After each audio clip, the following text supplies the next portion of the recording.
Broadcasting live from sunny South Florida, this is KMA Talk Radio. Life, liberty, and the pursuit of fine cigars.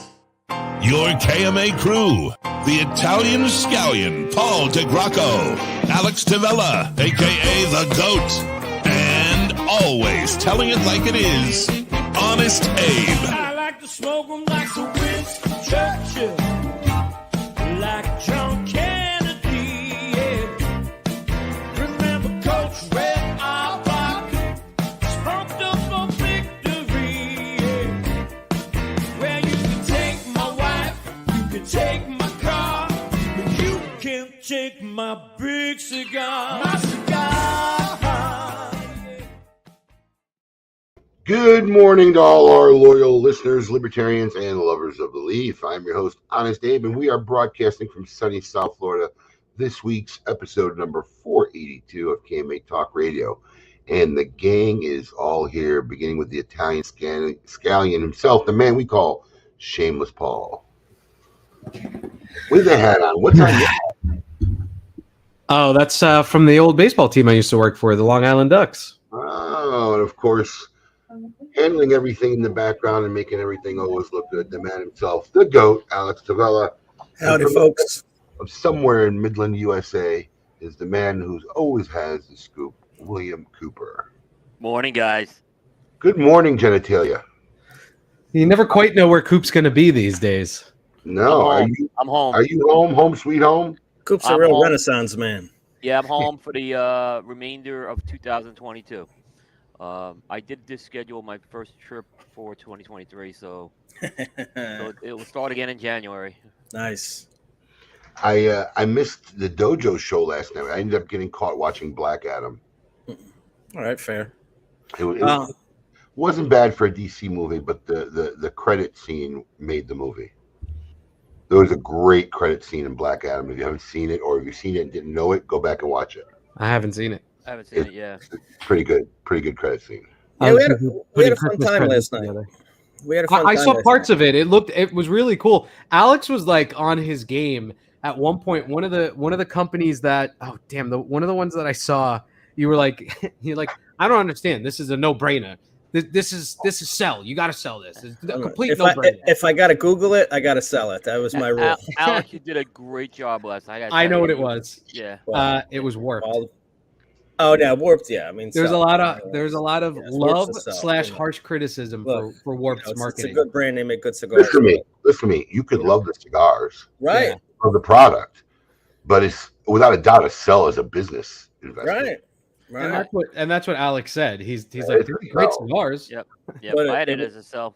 It wouldn't be a buy or sell show without some big time drama last night. Well, you guys, I want to talk about that, but you guys got it a lot easier than the times I've done it. You guys were actually able to be prepped. We had no idea who we were getting. That's fair. We were doing it blind. I think I could have did it blind. I could have a little bit harder blind. It is a little bit harder. It is a little harder, but there was drama. We had a little drama. The last tell me the drama. I'm going to talk. The last buy sell of the night was Luciano Cigars. Ooh. And could anybody have been a buy? How could you the consensus was sell. It wasn't our drama, but unfortunately it caused drama. No, but this is part of I think this is part of our sell reason. Luciano was like wildfire in the comments because of it. Yep. I mean, going wild in the comments. Oh, he was watching. He was watching. He was watching, and I think this is part of the problem. Look, we kind of soft, but it was just a scenario. We're all kind of on the same page. There's just so much instability. There's so many questions. How could how could I tell anyone this is a buy right now? Nobody really knows what's going on. And he was just in here a couple of days ago. Yeah, I know his team's here. It's okay. Listen, I don't care. It's okay. Look, it is what it is. There's a lot going on with your company, and most of it is around drama and not cigars, which are good cigars that you make. But that's part of the problem. This guy kind of like can't contain himself when it comes to this stuff, and just is always out there. Yep. What was he saying? Oh, I'm going to record this for history and prove all you guys wrong. You're obviously biased. You buy into the Crown Heads narrative, and What Crown Heads narrative? You just lost your factory. Well, according to him, he did not. Again, but this is the thing. If some people think you lost your factory, some people think you did. These are. If no one's really sure whether you have a factory or not, that's problematic. Perception is reality. That's what Alex said last night. Right, perception is reality. Whether you have it or not, some people don't know. And look, I mean, you buy stability. I can't. This is a stock market show. It's not about giving you an end of year award here. Right. It's a stock market show. Right. I guess you don't have to worry about him coming in here anymore. Probably not. I wouldn't doubt that. Hey, you're welcome. I mean, oh man, I wish I had seen that. I'm gonna watch it tonight. Look, it wasn't even. It was soft sells. It wasn't like get out of here. You can't buy. It was so. Look, we said it's just too much craziness surrounding it, and it's not about. I had a much tougher. I had much more where I said get out. That wasn't when I said get out. It was just like sell. I don't know why people get upset over that shit. You know, not everybody's a fan of me, my company, what we do. There's some people who talk shit, whatever, and I don't give two shits. Alex gets more upset than I do. It's purely a business choice too in this scenario. I own stock in things that I absolutely do not believe in, by the way, because I know that they're money makers. So like that's what you're deciding which is going to be a good business, what's a good place to put your money. So I don't really. Oh yeah, I just noticed. Has she been to the mothership? Are you fucking Michelle kidding Pauser? me? She's been here. I more didn't than even she's know she not was been here. Since My- she might be here right now outside watching. I look for her. Usually she's here before we open. No, they were here kind of late last My night. wife said to me, "The Alaskans are here." I was like, "I don't think so." And then I saw just Michelle, not Tom. Tom's yeah, that's what I found out. Well, Brandy invited Steph to come hang out with them tonight. Did she? No. I don't think so. No, we're not allowed to tell you. That's fine. I'll be with the kids anyway. There'll be some last minute emergency, some tanning job she's gonna have to take tonight. That's dude. It is fine. But yeah, overall, it was a fun show last night. Yeah, it was. Oh, now I'm really sorry I missed it. Why do I miss the fun show? It was. This was a good one. It was fun. It was fun. I had it on. I had it on for a few minutes. I saw like 3 of them, and then I was putting together. My mother-in-law bought my son a bike for Christmas, and there are directions, but they're not directions for this bike. It's like one of those like Batman bikes that has specialty pieces. Oh, so is it like the? It's not like a regular bike. It's a kind of like a sit-in. No, it's a regular bike. We have that. This is a regular bike for Eli. He's going to be 3. So, my Axel got a bike when he turned 3. And so, but a lot of the instructions didn't pertain to this bike. So I had to like figure it out. It's been a long time since I put a bike together. So I'm like, I'm looking at the instructions. I'm like, this is a completely different bike it didn't even come with a reflector in the back. Did you put the bike together? Instruction on how to put the reflector. Did you get it together?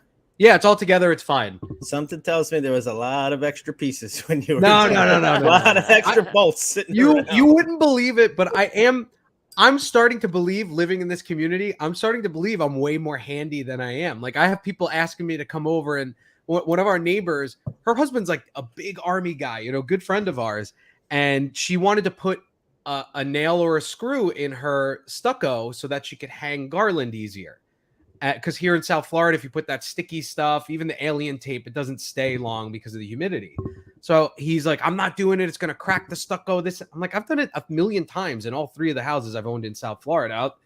I'll come over. But like me, of all people, I'm up on a ladder. I'm like drilling into the stucco. I'm putting a screw in for her. You better be careful, Paul. You better be careful when the HOA declares martial law. You're going to the labor camp, my friend. Oh, it's already getting heated over here with flags. This guy has a "Let's Go Brandon" flag flying in his yard, and there's a rule: it can only be like a division of the military or an American flag. That's it. So they keep sending him letters and this and that. Now he's got a lawyer involved because the builders are still in charge of the HOA because they're not 50% done with the community. So that's what the bylaws say. Once they get over 50% built, then residents get to go on the board. So there's no residents on our board yet, which I guess is against Florida statute or something. He's crazy. He's great. Just to put a "Let's Go Brandon" sign up. The contractors got to turn it over when so much of the place is sold. Yeah, there's a percentage that once it goes to that point, they slowly start putting residents on the board. But yeah, he's crazy. Just in this little community, we have these Facebook pages, and he's all over it. He's like, vote, give me a thumbs up if you like my "Let's Go Brandon" flag. I'm like, I could care less about your "Let's Go Brandon" flag. I just think some of these HOA bylaws are does, but down here, I've said to people, I've lived in non-HOA, and then like neighbors do stuff that like normally you'd need a permit for, but for some reason in South Florida they don't have rules like this. Like they can put a statue of whatever the hell they want on their front lawn, or pile up cars on their front lawn with no wheels on them on their grass. It's their property. That's my point. That's the problem. I don't want to look at that. On Long Island, there's rules. I get it. There shouldn't be rules. There shouldn't be rules.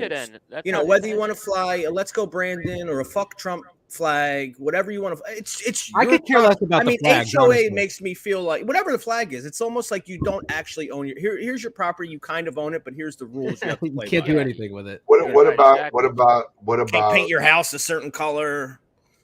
How many of us in South Florida don't live in an HOA? Is it All even three of us possible? do, right? It's possible. It is possible, but neighborhoods. there They're are not going nice to be. They're not neighborhoods. going to be. Nice. Gated communities. They're going to be some of those. A lot of those canal type neighborhoods. Yeah. What were you going to ask, Gabe? I mean, what if you have that neighbor who just lets his house go to shit? The lawn's growing like a jungle. I mean, are you all right with that? Am I all right with it? No, but it's his property. It's his I property, can't. yeah. I can't tell him what to do in his property. Yeah, I feel the same way.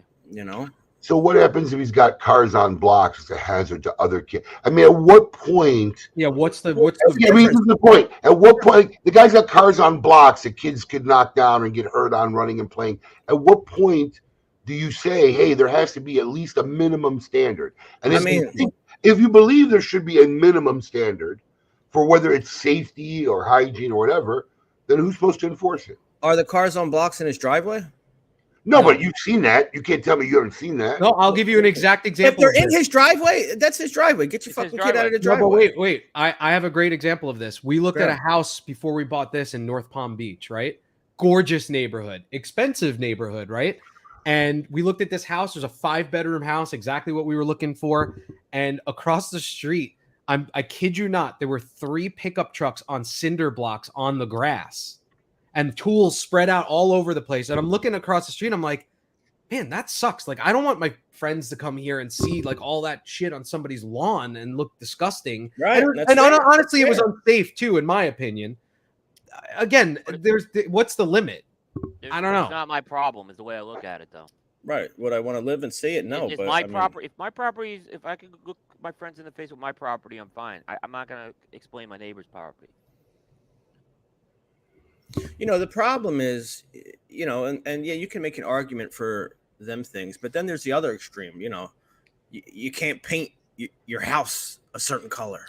You know what I mean? No, it's definitely they're fucked. Listen, every HOA is fucked. Yeah, they got Nazis. They suck. I don't even get involved. People get on power trips. Yes, hands down. But I mean, what happens if someone starts painting dicks on the side of their fucking house? That's their house, man. It's their house. Yeah, I don't know. Like I mean, do you own your property or do you not own your property? Okay, so in the words of God rest his soul, Harry Hersey Jr., it's the biggest con of America. What? No one in America owns the property. It is the biggest con. That's Property tax itself is the biggest scam in the world. Nobody owns. If you think you own your house, don't pay your property tax. Don't pay your property tax. See if See you what actually happens. own your house. Right. I See what agree. happens. That's a 100% genius. Genius comment. He said it 100%. to me early on in my, in our friendship, and I'm like, wow, he's right. No. It's the biggest con of America. No It one absolutely owns is. Nobody owns their house. Absolutely. We're doing in February the burn the mortgage party because we're gonna have our house paid off. And my wife made that comment to me. She's like, You don't get to burn the property tax, right? That's what. Yeah, she said, "Do we really own it?" That's what she said.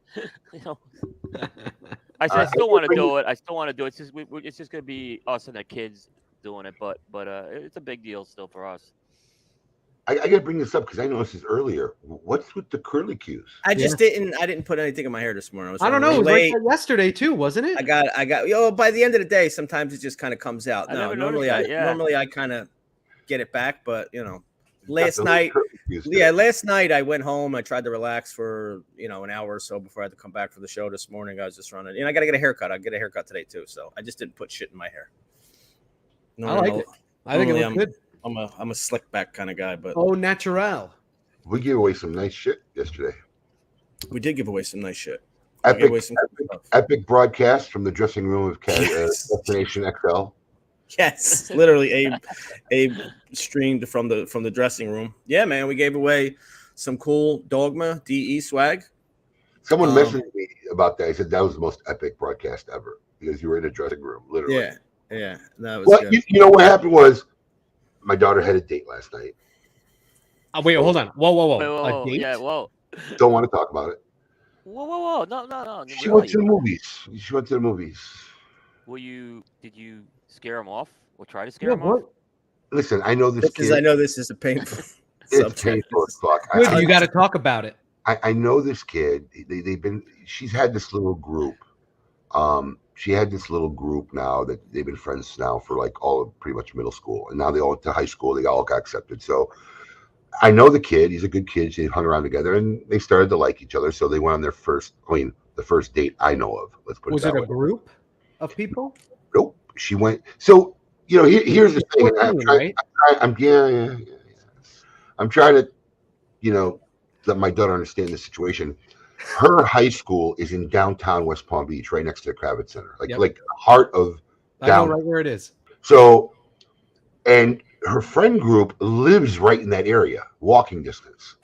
So they're all City Place kids. They go to Starbucks after school, before school, and we live in fucking Wellington. Nowhere close, right? Half hour. So after school, her best friend is one of those kids that lives down there. She likes to go there. They all grew up together.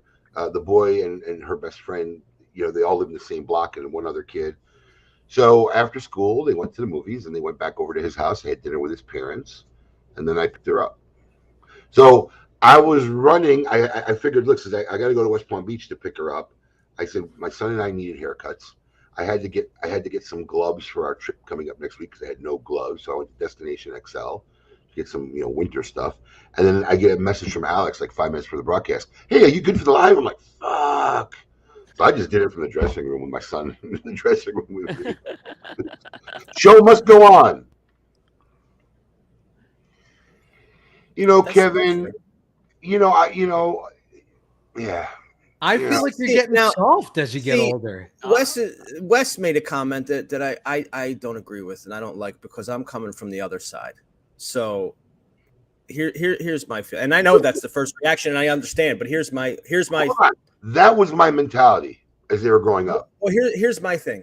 If you are going to do that to my son, you better have that thing cocked and loaded because now I'm coming to your door. If you think you're going to intimidate my son with a gun in your from the other side, yeah. That's I know that I get it. That would probably be my first thought reaction. But if you're going to do that to my son, now you have to deal with me. Yeah, that might be a little far. I'm just surprised you don't have a rule about dating in your house? We're never going to experience this. What rule? Thank God. Paul? What rule? God. Well, so like my wife has a half sister. Wait, you got to understand something. This girl's 14. She's not 11, and she's 14. She's a teenager now. She's 14. A freshman in high school. Yeah, she's not. I know we're all used to this because we've seen her for so long ago. I know. I'm angry. I'm like upset. I'm upset about this. Cool. You got girls, right? You got a girl? I have one girl. One girl. So Coop at least has some experience. Yeah, I mean, I there's one time I was playing baseball with my boys, and I was done with playing baseball, and I had a cigar in the front, and I had the baseball bat, and I'm holding the baseball bat, and my daughter gets dropped off by some guy, and he sees the baseball bat, and he couldn't leave fast enough. Like, he was intimidated. It really wasn't meant to intimidate the guy at all. We just happened to be playing baseball. So I mean, listen, if you don't know me, I'm pretty much intimidating enough. I think all her friends are intimidated by me anyway. So yeah, that's probably true. I'm all right with that. But we don't want the girl lying. The girl can do whatever the fuck she wants. We're never gonna know. But listen, I was just straight up with her. I told her, listen, you want to have a happy social life, you want to be able to do what you want to do, then you need to understand the parameters of your mother and I, because they're not the parameters of your friend's parents. Right. If you want to go out on Friday night to movies, okay, I need to know what show you're seeing, what theater you're seeing, what the fuck time that show starts, where you're going right after that show. You're going to call me when you're getting to where you're going after the show, what time I'm picking you up. There's no, and if that plan changes in any way, you do not have permission unless you call us and let us know what the fuck the new plan is. Right. You got to talk to us first. Right. Yeah. You could work within. Yeah, Juan. I should call fucking Juan. I've been seeking advice from Alex, who's got 2 boys, and Matt Briggs, who lived the life of I have no clue what's going on. I don't want to know what the fuck's going on. Juan's got 3 girls. Juan is the guy I should be fucking calling. Mm-hmm. I'll tell you what. I mean, I've never met his daughters, but I've talked to Juan extensively, like personally, one-on-one. He is a great dad from at least from talking to him, like he seems like he knows what he's doing. He's got a good handle on things. He's great with kids. I would say he'd be the right person to talk to because he seems to have well-adjusted children too. You want me to talk about my parenting experience this week? Yeah, I wish I had Alex's problem. This is a classic. I know it had to be addressed, but it's a classic. Tell me you got the picture there. I don't, but I'll get it uploaded. Paul, if I send you a picture, can you upload it real quick? Yeah, it'll take me a second, but yes. All right. Oh, Text it to me. So I want Alex's problems. I want to know Right. what it is. I agree. I'm going Yeah. to send it. So this week in school, Carmine was in art class. Uh-oh. And in art class, they learned about, I'm sending it to you now, Paul. Okay. They learned about the Mona Lisa. And they're Paul just saw the picture. And their project in class was they got a sheet of paper and it had the Mona Lisa head, and they were to draw the rest of the Mona Lisa. And my son decided it would be a great rendition of Mona Lisa to put tits and a dick on him. Hold on, I'm not there yet. But go ahead. And so You're gonna get kicked off of Facebook for this. that was my son's version of the Mona Lisa. So what happened? Did you get a phone call? It is art class. So I actually saw the teacher here by chance. You know, the athletic director of the school is a regular of ours, and the teacher was here to buy him Secret Santa stuff, and she mentioned it to me. Yes, that is his version of Mona Lisa. Balls Why included. is Mona Lisa smiling? Oh my god. And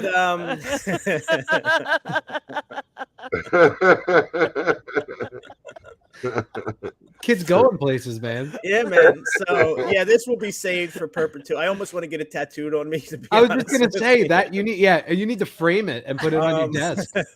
But no, she said to me, she said, look, he doesn't do this type of stuff. I don't know. There was another kid that did it too. So I think they just got in cahoots and were trying to be funny. But, we told him it was inappropriate and he felt like absolute shit. And I talked to him. I did. The funnier part was like trying to, I didn't yell at him. I'm like, so tell me what's going on with it? Well, no, that's like her buckle and the bell. I'm like, dude, listen. I said, listen, Okay. the picture doesn't even go down that. I pulled up a real picture. I said, so you want to try again? Yeah, I don't know. I don't know what I'm sorry. And, so I made him feel like shit a little bit, but, that's, I guess I'd rather take that than having to deal with boyfriends. And realistically, when that's, when he's 15, that's a classic picture to bring back up. I want to get it framed. Seriously. I mean, it's so like, why does she have that smirk on her face? Because she's naked from the waist down, and she's a transvestite. So that's one of my two classics. My other classic I got from Carmine that I kept is when he lost not his first tooth, but it was like one of his second or third teeth. He swallowed it by accident. So he actually he wrote the Tooth Fairy an IOU. I swallowed my tooth. Can you please still leave me money? I'll have it in a few days. Oh my god, that is. I would get blamed for that. If that was in my house, my wife would have blamed me. I'm sure I would too. Yeah. There's no blame for that. But no, but that's what would happen. Like it's the same in my house. You guys smoking anything today? I'm bruleeing it. I'm smoking early. I'm smoking my number one cigar of the year for 2021, the Rocky Winter Collection. Winter Classic. Speaking of which, I believe we have a surprise guest. I think Rocky will be coming on in part 2 of the show today. We're going to talk to Rocky Patel about his technical number one cigar of the year. Number one of the year. Number one cigar of the year. Isn't that how like the industry is like so funny sometimes, right? Because I remember when Rafael Nodal got number 2 cigar with Aging Room, it was the year the Cuban Monte Cristo number 2 got it, and guess what? He promoted it as the number 1 cigar in the free world. I remember it. We had him on the show. I'm not saying it's a bad thing. I'm just saying this industry, they can, take a second place and turn it around, I don't know if I disagree with that perspective as far as I don't disagree with it. It's kind of interesting. It's an American publication. It's predominantly made for the USA, and the readership, who gives a shit about a number one cigar they can't buy? Right. Well, I mean, my assumption is you're making these ratings, these advertising bonuses. You're making them for consumers to look at and see, hey, maybe I want to try this. What's the point of reading something they can't get? Well, I mean, in fairness, Abe, half the online media does that. I mean, there was one. I get it. I just get silly. I mean, one year of the Rat, for example, It was on everyone's list, and no one can get their hands on that cigar because it was sent out to the media. Or Steve Saka or Paladin de Saka. It was Okay, sent to the media before everyone else. listen to me. It happened. I have no problem rating a cigar that's hard to get.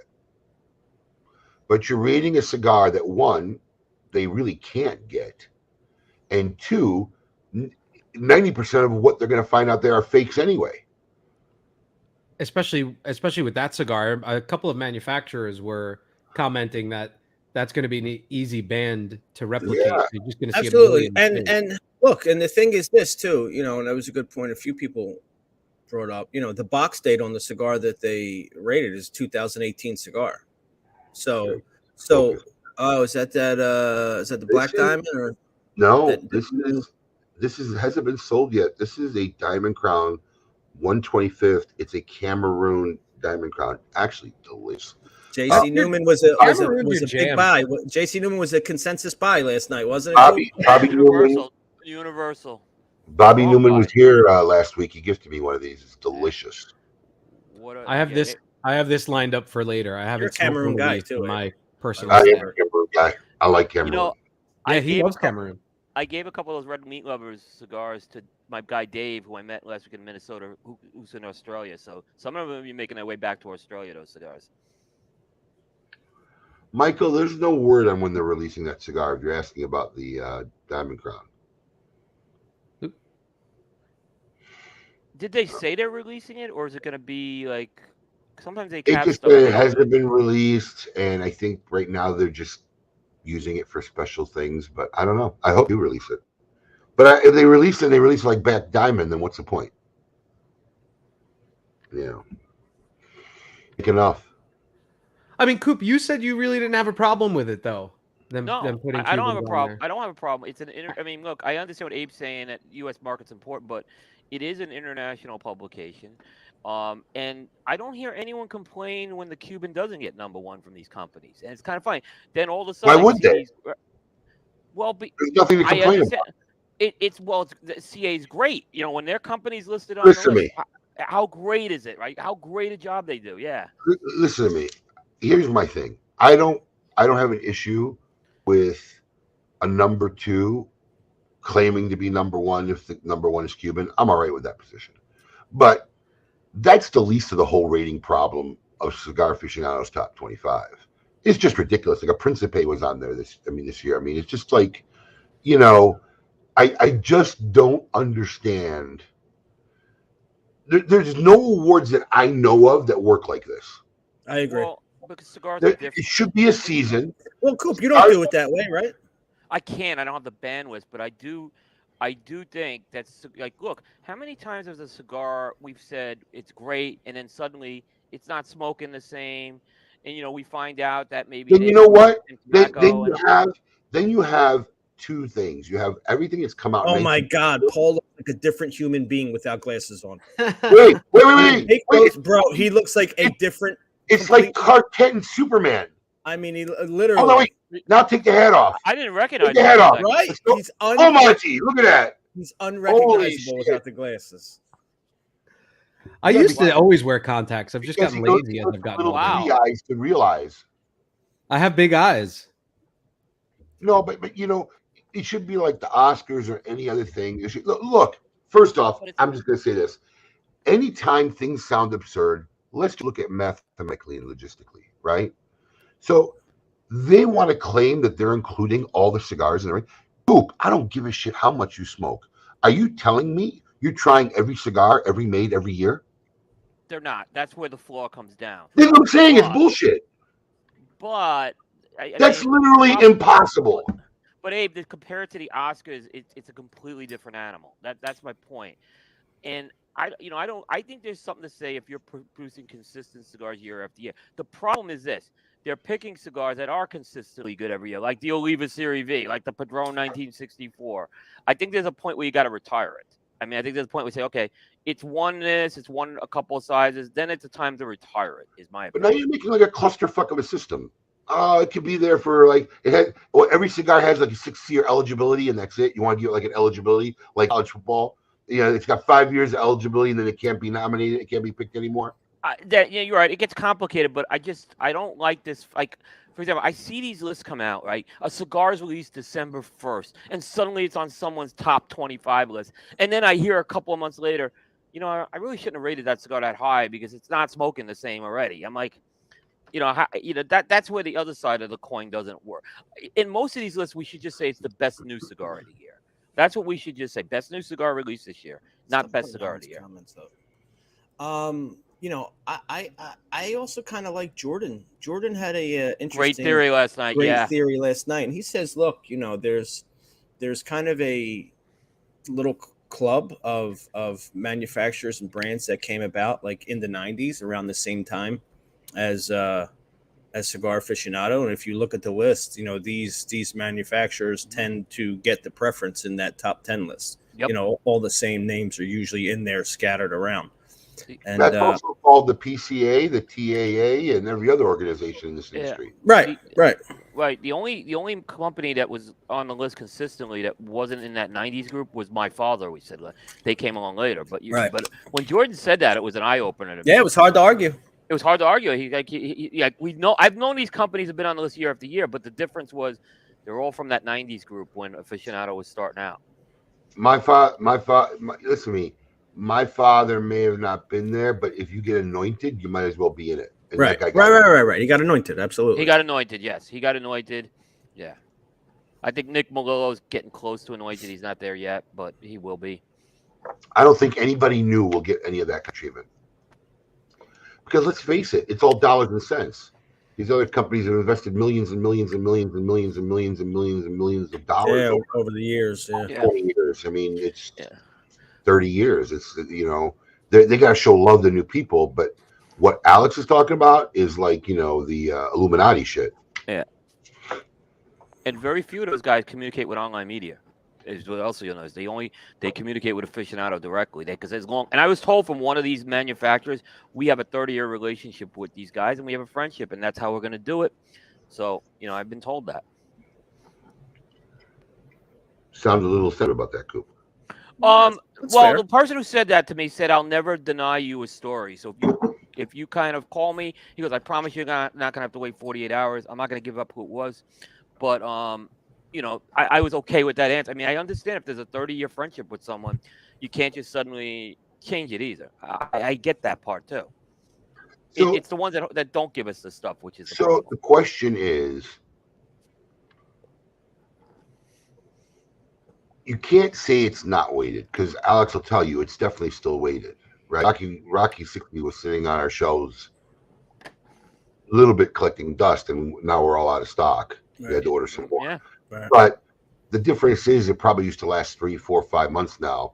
In about another week or two, no one will be buying Rocky 60s. I mean, or the thing will die down a little bit. I don't know what weight it used to carry, but it still carries weight. I mean, every year. I'll tell you what, because in the early days, we used to take all that we carried in stock, the top 25, and we used to send out an e-blast. And, we have number 1, number 3, number 5, and it used to sell for a while. We were getting messages from people, "Hey, our cigar was number 5. I'm like, all right. "Hey, our cigar's number 3. You gonna send out an email?" "No, we're receiving an email for number 1. I was busting on their balls, but it's kind of the truth. I haven't. Have you noticed any move on any of the other ones, Alex? A little bit, but not like the number 1 spot. Yeah. I got about 3 messages this week. "Hey, Coop, do you have a connection to get that H. Upman number 2? Like I've already gotten people asking if I know how to get that cigar. And I wouldn't say they're people who follow what we do. They're more casuals, but they saw that and they're interested to see if there's a conduit to try to get it. So, it still carries some weight in that end. Listen, I'm going to reiterate my biggest buy of last night again. Buy up as much EPC stock as you can. EPC Allegiance is without a doubt the front runner for Cigar of the Year next year. We know how this works. They've had 2 number 1s out of 4 years. Yeah. A number 2, and number 2 and number 2 and 2 number 1s. Allegiance is top 3 guaranteed. We know how it works. Yep. I agreed with you. I smoked it last week, and I'm like, this. Well, I take a checks clip the of that boxes. here so we can play it next year. Get a snippet of that video. Yeah. If it gets a 92 or higher, it will be in play for number one. And that's part of the Illuminati. Yeah, and what's interesting, because I was asking Jordan last night if he thought EPC was part of the Illuminati. He said yes, because going back to Ernesto's ties in Little Havana. Cigar Aficionado made La Gloria Cubana. Are you kidding me? Yeah. No, I was thinking more of a company. When Ernie was making El Credito, which at the time was like a $3 and something cigar, he got a 89 rating. 90 rating. I'll never forget that when I was just getting into cigars. No, Aficionado made El Credito back in the day. That love didn't disappear. It's in the Illuminati. Oh, I definitely think he's in the Illuminati. I don't know how much you guys looked at the list. Was there any surprises? Because there was one big surprise I thought with the list, and it was the Davidoff number 3. Because it's not a publication that's shown a lot of love to Davidoff. And they have given Davidoff a number 3 once before, but it was like 9 years ago. So that one's the one I think that surprised all of us. We didn't see that one even placing in the top 10. I can't remember. Are there Davidoff ads in CA? I gotta imagine. No, you would think so, but I can't remember seeing one. But I don't read it that much in either. But I mean, there's certain companies I could tell you without even looking at the magazine in a year. I know they got an ad in that magazine, but I'm not sure. I can't remember seeing a Davidoff one. I have to experiment now. What Davidoff was on there, Coop? Davidoff Nicaragua Diadema. Yeah. Which that cigar came out in 2014. It was the first line extension. Right. So it's been out there a while. Oh yeah, number 3. Did it suddenly, that's what it gets a little convoluted, because how did this suddenly, was it a better release, this past year? I can't say that because I don't know where they're pulling these cigars from. I'll tell you one that kind of confuses. I don't know. I just don't get it. I mean, it's a great cigar, but like the Pledge Apogee, to me, it's just like, are we going to do every size of? You know what I mean? Like, where does the Pledge Robusto was number 1 a couple years ago. Now the Apogee's on the list, and do we do every size of cigar brand, of a line? That's where I kind of say, once you rate the cigar, and I'm saying the blend and the Vitola, that's why I'm saying, okay, maybe that's where you got to start retiring it. But right. Vitolas will smoke very different. I mean, I can tell you, I'm smoking this Rocky Winter, and the Robusto is the one that hands down outperforms all the other sizes. Yeah, but I think, like you said, Coop, maybe that's something you go revisit 5, 6, 7 years down the line. Yeah, because you're doing a list that has no date reference anyway. Yeah, I mean, the Robusto was number 1 what 3 years ago. Well, they reblend. In this case, they reblended it. Yeah, so it came out it turned out it came out late in 2020, and it made my 2021 list. Yeah. Oh, we don't have one anywhere. All right. You want to get an old one? Yeah, give me an old one if you have an old one. Yeah. Oh, what? What do we got old? He didn't know what I was looking for, so I can't. He thought maybe I was looking for an article. Who knows? You get the inside workings at smoking. Now watch him come back. We don't have an old one. Watch. Oh yeah, I see that. I didn't know the knuckle sandwich was on there either. I didn't see knuckle that. Sandwich made it in there. Knuckle sandwich made it on there. Yeah. Which is really funny because they didn't want Guy. That's right. He told us that story in the car. Who didn't want Guy? Guy is one of Guy's things. He's been a cigar guy for the majority of his life. He talked to CA people about being on the cover or doing a story. They didn't want him.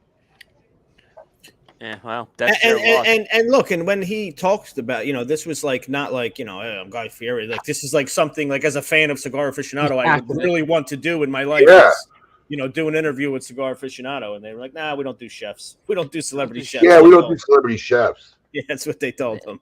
They don't do. I mean, let me tell you, on Coop, he has been one of the biggest stories of the year traffic-wise. This guy's not a celebrity chef. He is a celebrity. I mean, they are really missing the boat on that one. If that happened, and I have no reason to believe why it didn't. Wow. Yeah, he has surpassed the chef. Oh yeah, absolutely. Category. I didn't realize how big he was until Double Page. Double Page. I mean, I mean, Hold it I up sent again. my mother. I sent my mother the picture of Guy Fieri from Vegas with me and her, and she was like all over. Like, how did you meet him? Like, she knew who he was. Yeah. By the way, have you had it yet? Have what? Have you had it yet? I haven't had it yet. I had it. It's good. It's good. good. It's very good. It's It's like very $12. good. It's not like an Edge, is what I'll just tell you. Yeah, It's it's Right. Edge only Okay. in name, hands down. But Okay. I'm telling you, I know he's going to be on the show, but I've been saying it. Rocky's been delivering some very good cigars to the market the last few years. The best stuff he's delivered by far. He has. He's been delivering. He was our company of the year last year. No, I agree with that. Rocky is OG hustle, man. He does not stop moving. He doesn't, and you know what? It's good for him to get. This is his second number 2 he's gotten, by the way. He has one other number 2, and a lot of people are saying his time's going to eventually come to get number 1. Oh, has he not had a number 1? He's not had a number 1. He had number 2 with the Sun Maduro. Oh, I didn't realize. Yeah, he's always in that top 10, but he's never hit a 1, huh? A lot of people thought this was going to be. Yeah. Rocky decade. No, never number 1. It was not. No, you could ask him that. Decade number 1. You want to make a signed bid on that? No. Okay. You should know better more than I do. I know. I'm telling you, he hasn't got. Yeah. No, I'm telling you, he hasn't gotten number 1. What did Decade get that year? Because he got like almost the highest rating of a cigar ever at the time. At the time, yeah, he was somewhere in the top 10. That cigar landed. Wow, I always thought Decade made it number 1. Oh, the only other time he got number 2 was, and we could talk to him about this, was the Sun Maduro. I don't think Rocky's part of the Illuminati. Yeah, 16. He got the number 2. Number 2. Okay. Wow, that surprises me. Another double pager. Yeah.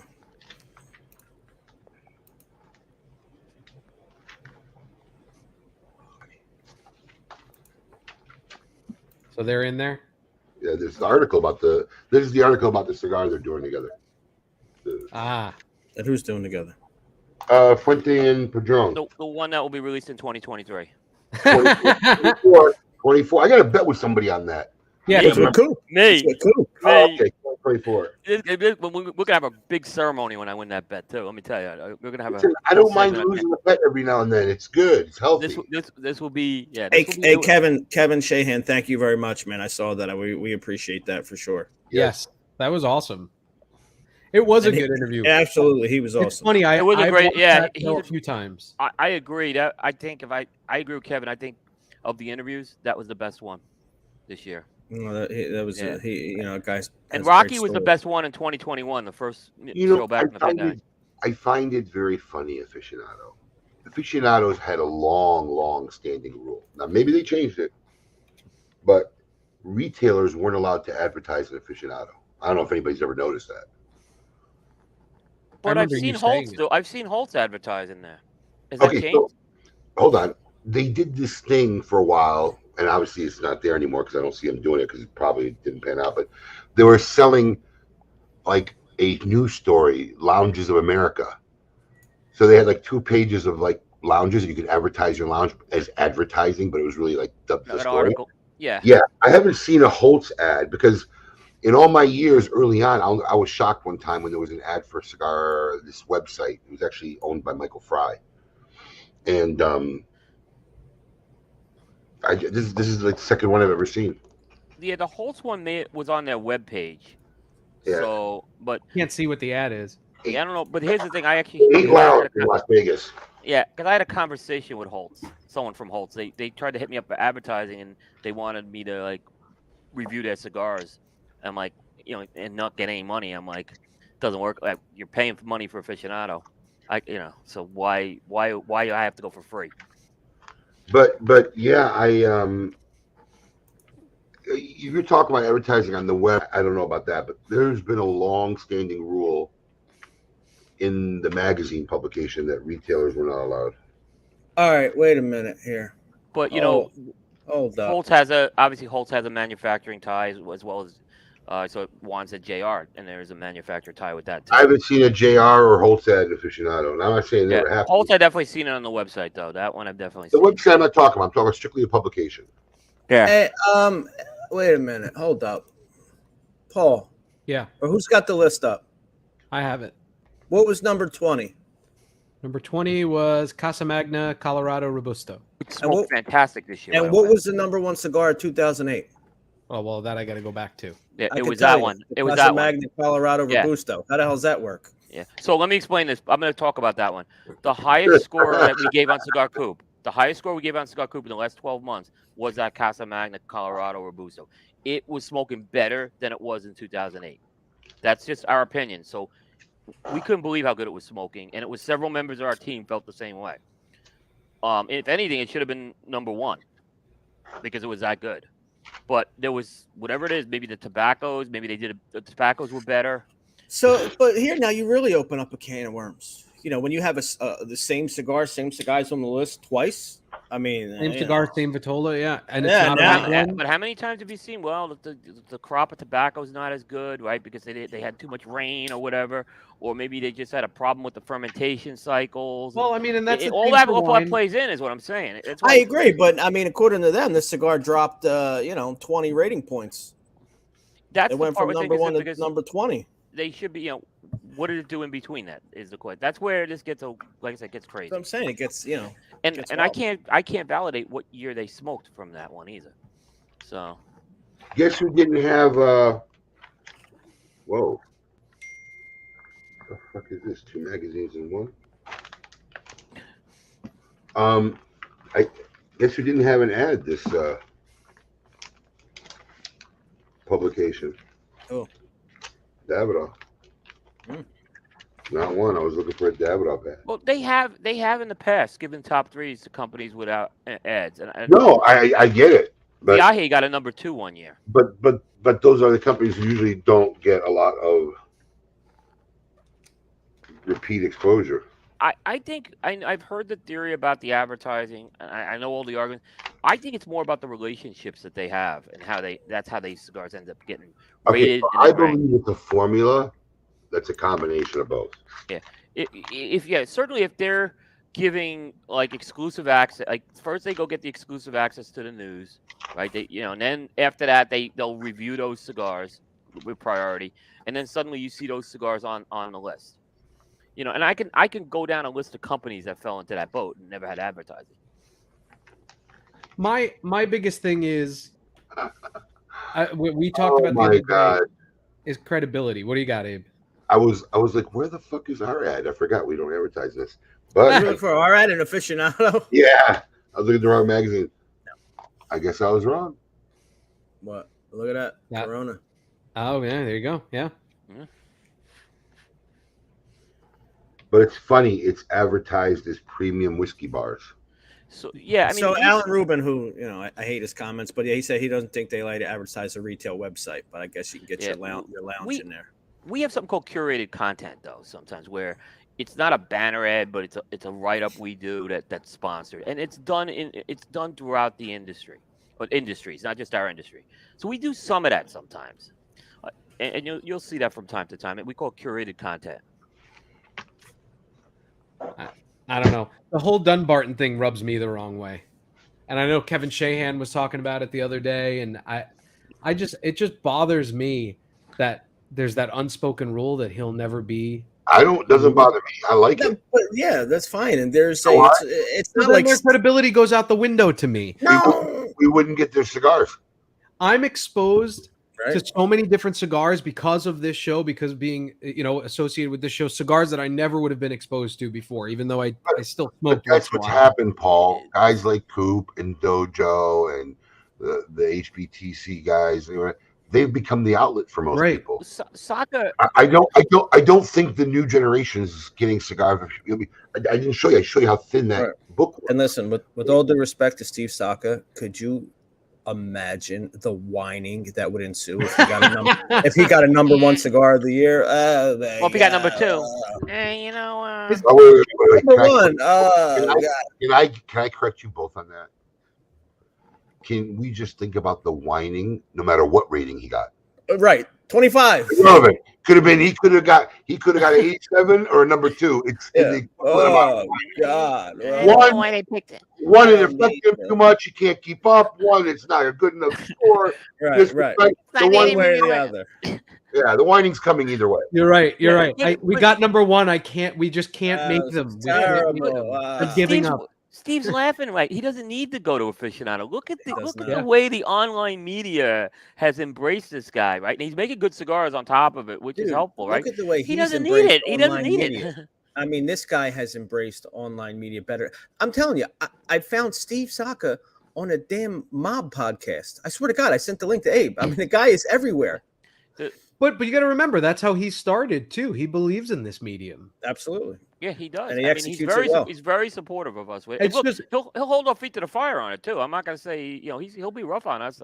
It's certainly that's I'm his just prerogative. saying, like, I feel like I've grown in my palate, both because of my wine exposure and because of this show with cigars, that I consider at least 2 of his cigars in my top 10 favorite cigars, and I smoke a good mix of different types of cigars. Like, that's one thing I always say to Alex, like, I always have go-tos, but I force myself, even though I know I'm going to like something and I like to stick with it, I force myself to try new things because who knows what else is out there. And they still rank within my favorite cigars. And that in my head, like, I feel like I know a little bit of something, at least what my taste is, what I like out there.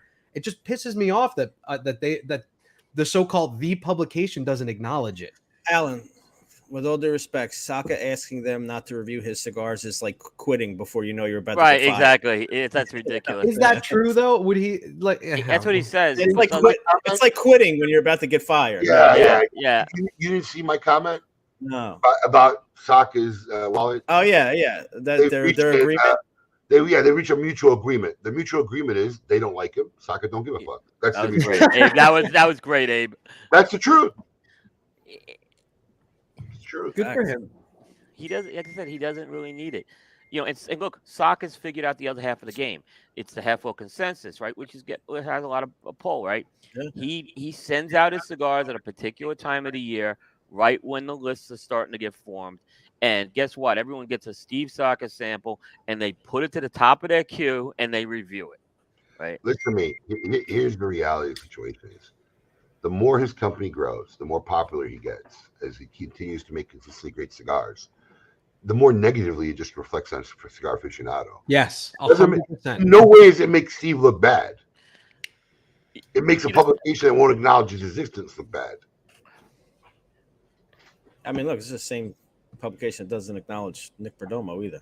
Guys, I was just going to ask that. That's another big one. They'll rate him from time to time in terms of they'll review a cigar, but that's about it. They won't put him on the top 25. make it no less. Perdomo 10th anniversary Maduro was an absolute monster over the last couple of years, and it was a very good cigar.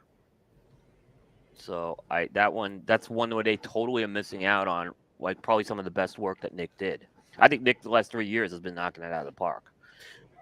But even you, Coop, you would, even if you don't like a person, you'll still be objective about the cigar itself if you're reviewing it. Oh yeah, I mean, and vice versa. If I That's like the person, credibility. That's credibility to me. If the so-called largest publication can't be objective about the ratings, then the ratings mean absolutely nothing to me. Well, we all pay attention to the ratings. Let's not kid ourselves. Everyone. In fact, we're talking about this. And we're talking about it because it's out there. But even before I came to the show, I never looked in the top cigar. I remember going into shops and be like, "This was the number 1 cigar of the year." And that's nice. Once again, I've said this before. I hate the way ratings are. There's like a 4-point spread that you 93 to you hit 88, you fell off a cliff. There's like literally 4 numbers that you can land where you're in decent shape. Which I really find interesting because it's a B plus. When we did the Connoisseur Club, right? Roughly 250 or 300 people reviewing cigars at some point, right? Do you know, like, the highest score achieved, I think, was like an 8.1 out of 10? So a little more than 8.1. Nothing got close to 8.5, but I think, do the math real quick. It's early. So 2 years, 24 months times 5 cigars is what? Well, you have 60. You have 60 cigars a year. Okay, so 120 cigars. Right. I think of those, maybe 20 cracked 8.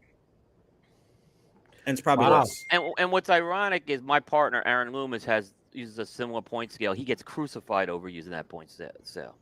Yeah, I Crucified. just, in what world is like 88 not a good score? Shit, if I got 88 on a test, all right, great. I mean, Barstool Pizza guy, when the Barstool Pizza guy gives out an 8, it's like one of the greatest ratings in the world. You give an 8. Change your business. An 8, Dave Portnoy changes your business forever if he hits you with an 8. Yep. I think his rating system is a little more legitimate. I just don't know where it got so condensed into like 4 or 5 numbers with cigars. Because at the end of the day, the list has to create some excitement. The number 88, 89, 90 is not that exciting. You know, I mean, 88, 89 is not that exciting. So you got to edge it up. And then what do? You say no one's ever scores above a 90, so you got to do a 91. Then you got to do a 90. And once you get like a 94, you give somebody a 94, 96, well, you've made that window now. So, anything that starts with an 8 is not an exciting score anymore. Right, but the problem is it's how many times that field is hit. If they've only given 10 cigars over a 90 in all the years they've been out, then an 80 is a great score, 89. But if every year you have multiple 90 cigars, then that's what happens. That's why you said, I mean, David Port, there are some 9s on his list. They're like fucking legends. Right? Very few. But like you said, if you get an 8-1, forget about it. You won for the day on his list. 8 or 8. And you can never be a 10. He's never. I don't think he's perfect. You got to be perfect. You got to be perfect to get a 10. I mean, and how, I get these companies. They come to me and they want me to review their cigars, but they've already gone to like smaller outlets and they get these like 96s and 97s, and then they come to me and they get an 88 and they're in like shock. There's this scoreflation that's happened in the online media where these scores have just been elevated to level. I mean, 97 is that's like 97% perfect we're talking about here. Right. I mean, what world do we live in that anything below 94 is a disappointment these days? I mean, that's what I don't understand. Yeah, that's what Alex is saying. Yeah. Let's take a quick break because I think we got a guest coming on. We got to take a quick break. We'll be back right after this break with Rocky Patel. We're going to talk about his number 1 non-Cuban rated cigar of 2022. Right after this. Keep it lit.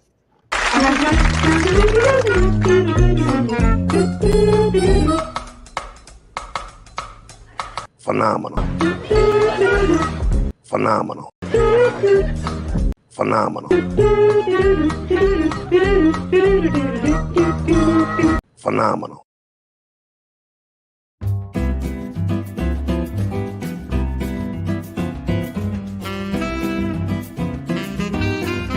Explore the unexplored with St. Louis Rey Carrenas. Set sail to discover an extraordinary Honduran cigar deeply anchored in tradition. The St. Louis Rey Carrenas features a Nicaraguan wrapper cloaked over 100% Honduran tobacco that make up the binder and filler. The St. Louis Rey Carrenas, in the Toro size, received a 93 rating in Cigar Aficionado and was featured in their illustrious Top 25 Cigars of 2021 list. The St. Louis Rey Carrenas is available in 4 different sizes: a Robusto, Toro, Bellicoso, and Magnum. So get ready to take a trip back in time to experience the heritage of St. Louis Rey with the St. Louis Rey Carrenas.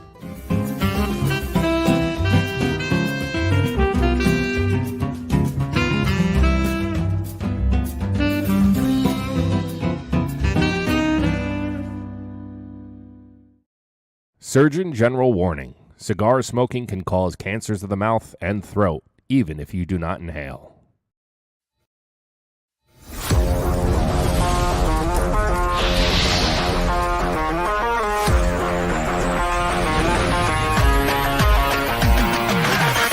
Honest Steve here from Smoking Cigars. It is that time of year again, the Great Smoke 2023 Mardi Gras Madness.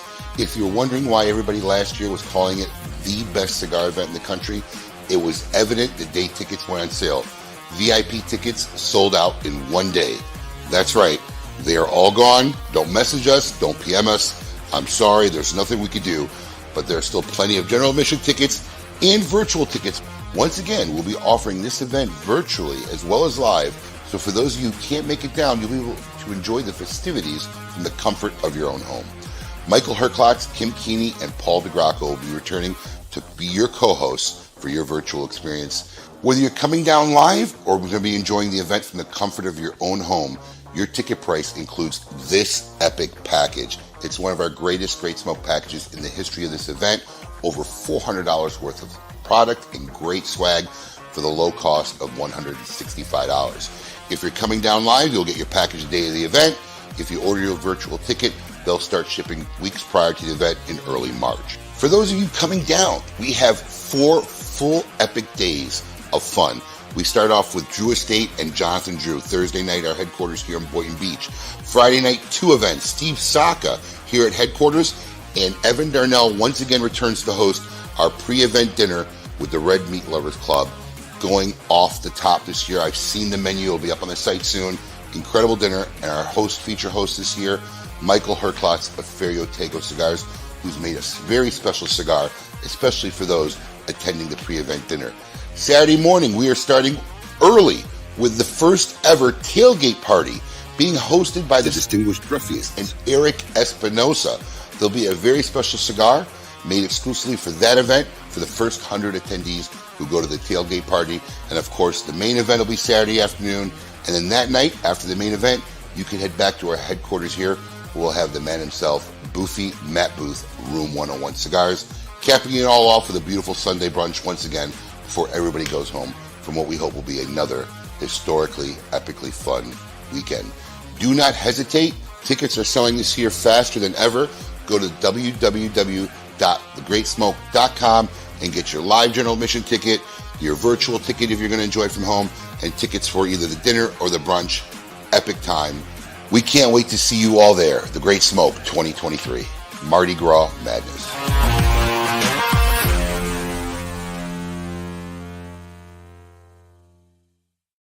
Welcome back to hour number 2 of KMA episode number 482. We are broadcasting live with South Florida with the whole gang. We've got the Italian Scallion, the Goat, and Cooper. And joining us, it looks like from the depths of his home, we'll have to ask him, is the man himself, Rocky Patel. Rocky, welcome to KMA Talk Radio. Great to be here, Ig. Good morning. Happy holidays to everybody. And thank you for everything you guys do to promote this beautiful cottage industry of ours that we call premium cigars. Thank you. Are you in the office? No, I'm at home. Okay. Is that your dad behind you? Yeah, he is. He's working on the computer. I don't know. Can you really see him? Yeah, All right. Say hi to Mr. Patel. There you go. There he is. Right. So, Rock, congratulations. I mean, look, not to take away from it, but in your head, do you feel like you won one cigar of the year? Well, I mean, we're happy and proud to be honored with this, great selection by Cigar Aficionado. I mean, there's so many great cigars out on the market. Of course, it feels good. I'm very, very happy for all the people at our factories in Nicaragua. I'm very happy for Amilcar, my partner in Nicaragua that lives in Esteli and works so hard to make consistent, great quality cigars. But yeah, I mean, after 26 years of working in this industry, it would been nice to have the number one cigar. I haven't had one yet. We had one in Europe with the Cigar Journal. We had a number 2 before with the Sangro Maduro. And, the fact that these cigars are readily not available, I'm talking about the Cuban cigars, they're dried up. I was in Heathrow. Duty-free shops are empty. I was in Frankfurt. They're empty. As you know, the supply chain for those cigars is just not there. They don't have enough wrapper in Cuba right now. Unfortunately, they got hit by the hurricane. The farmers are growing out their crop. And, the selected few cigars that they do produce go to China. So for the real consumer out there who has the opportunity to enjoy some of the finest cigars in the world, we're proud and happy that we can share the 60th anniversary, the 60th for my birthday, with everybody. And so, yeah, it feels good. I mean, it kind of feels like we got the number one, but we really got number 2. I think in retailers' minds, we all feel like it's the number one. De facto number 1, absolutely. I mean, that's how we look at it. Well, thank you. I appreciate that very much. And yeah, it's crazy. I mean, for anybody that tells you ratings don't matter, within the first, I think, 20 minutes, I think we had something like $470,000 in orders. And it was crazy how many boxes. I mean, people were just going berserk on calling. But unfortunately, we don't have the supply for the demand. We're going to try and catch up on it.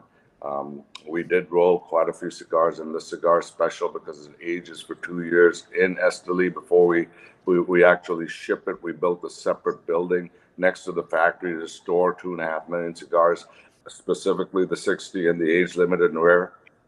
And we're going to stick true to our word. So, we have a limited amount of cigars. I think the next batch will probably be coming in from the factory around June. So it's going to take that long. I think right now we've only got about a couple thousand boxes of each size in the 60, and that's all we have.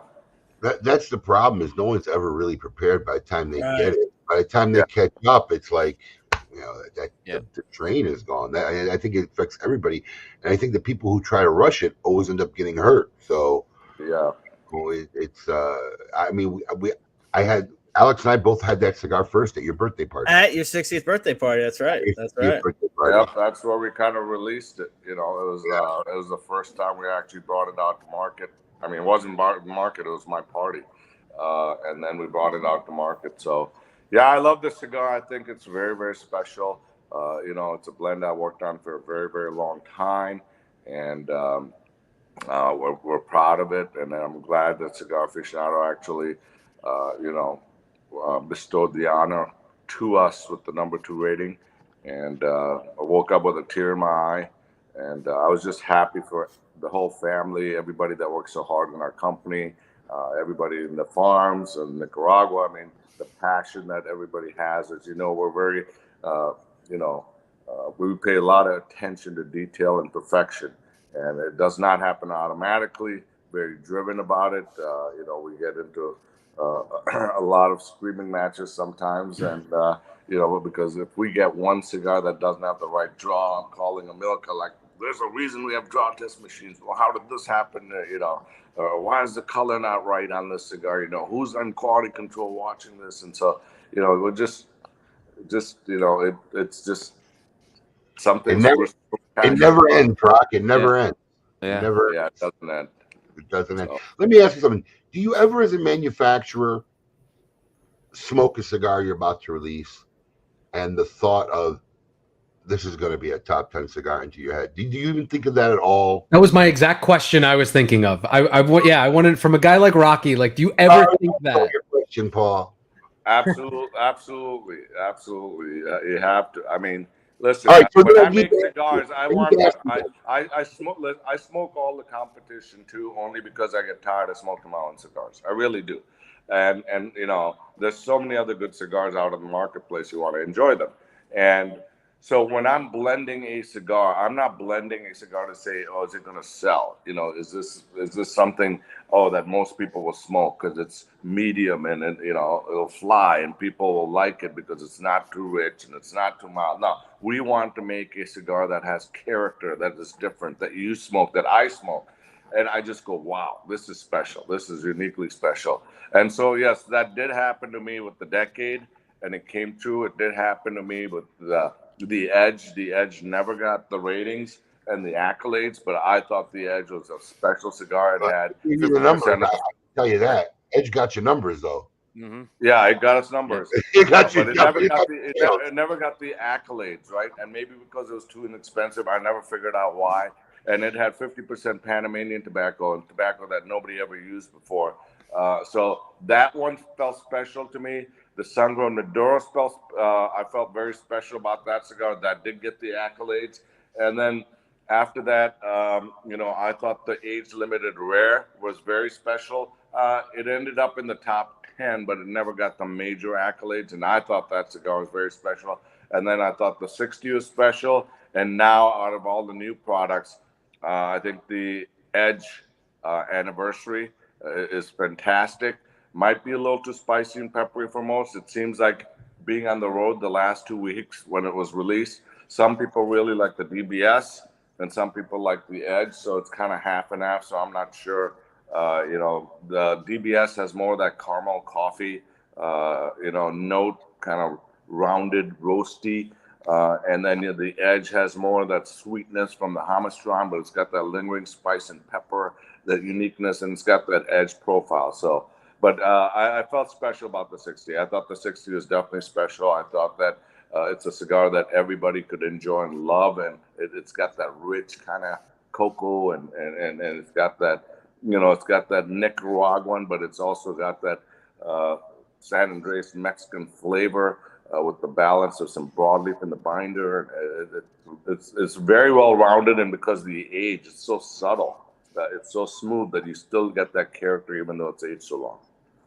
I want you. Are you going to end up feeling like the Susan Lucci of the cigar industry? I hope not. I hope not.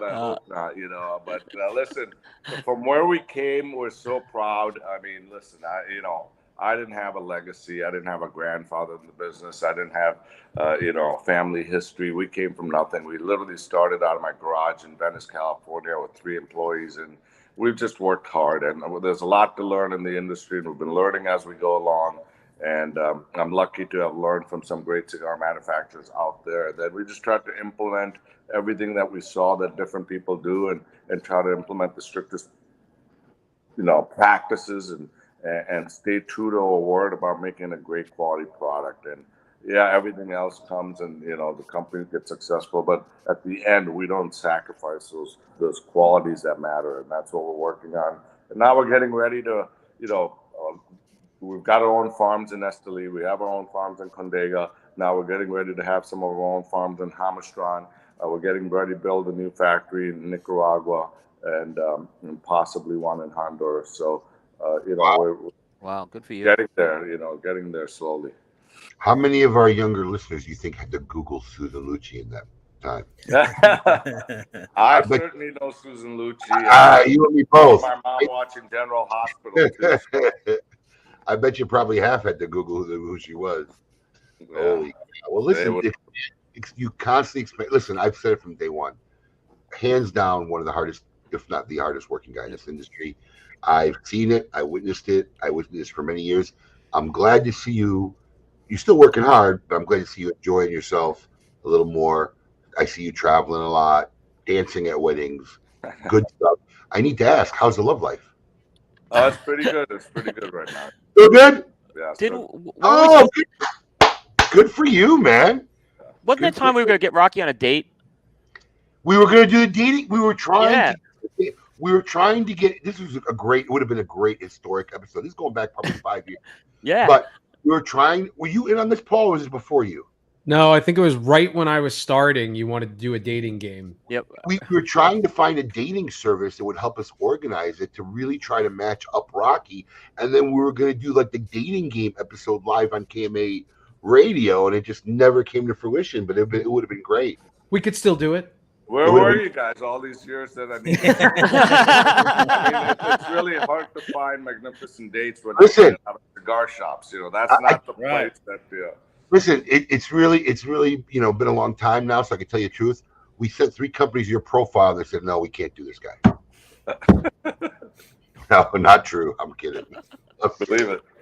No, but listen, I'm glad. I'm very happy for you, Rocky. You deserve it. I got, we talked about it at the PCA. I'm happy for you, man. Good well, for listen, I'm so proud of everything you guys do for the industry, and not only the show, the big event that's coming up here in February. That's exciting. I think it's one of the greatest events in our industry. And Abe, you're a marketing genius. I still owe you a date where you're going to come here in Naples with your lovely wife. And wait for the invite. Come spend the weekend with Brandy and give us some good ideas. You're always full of great ideas on what we can do, not only to promote our company, but to promote Cigar Rights of America. How do we get more membership involved so that we can protect our future against taxation, against anti-smoking regulations. So all of that stuff. So I'll tell you what, I'm back in February, and we'll plan something in February, March, and love to have you and Brandy over. Yep. Let us know, pal. Listen, thanks, John. I know it's your Saturday morning. Go back to relaxing and having fun. We wanted to congratulate you, talk a little bit about your cigar rating, and keep up the great work, Rock. We love you, buddy. Thank you so much. Thanks, Rocky. Thank you. Yeah, Rocky, great love job. You guys out there. Thank you very much, and keep up the good work, and look forward to seeing you guys sooner than later. Thanks, Rock. Peace. Take care, Merry Rocky. Christmas, happy holidays. Merry Christmas. Yeah. Happy holidays, buddy. What a great guy. He's Well, always so cool when he comes on the show. For a guy who's 60, I wish I had the energy he had. Oh, God. Honestly, yeah. I mean, he's. Listen, I'll never forget. It might have been the second or third grade smoke. It was one of the ones where we had the Gaddiscoli guy. But he literally had done like 2 events in a row. And then had an event the night before the Great Smoke. Nimish pulls up in a car and Rocky's lying in the back seat asleep because they hadn't even gone to bed yet. They were out at the event the night before. They went out. This guy was nonstop back in his young. I mean, really like a road warrior, Hall of Fame. Yeah, he was. I don't want to say he's the first road warrior, but he's certainly in that first batch of road warriors that was out there, and really kind of too aggressive. Hold on, who else was a road warrior you think that was like Rocky back in the day? I think Nick was doing a lot of events. Perdomo? Yeah. Nowhere close. I think Rocky was doing like 15 to 20 cigar events a month, and not like in one state. I mean, don't get me wrong, Perdomo worked hard and whatever, but I saw nobody to his caliber. He was really like a maniac. You know? Okay.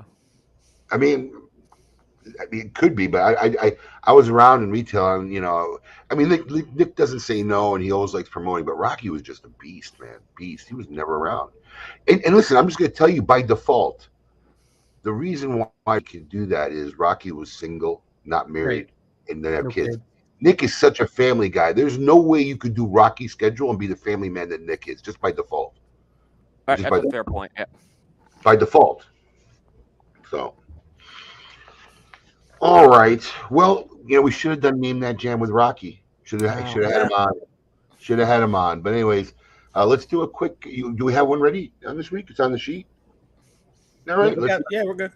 We're going to test Alex is going to test our musical acumen with Name That Jam, sponsored by Avo Cigars.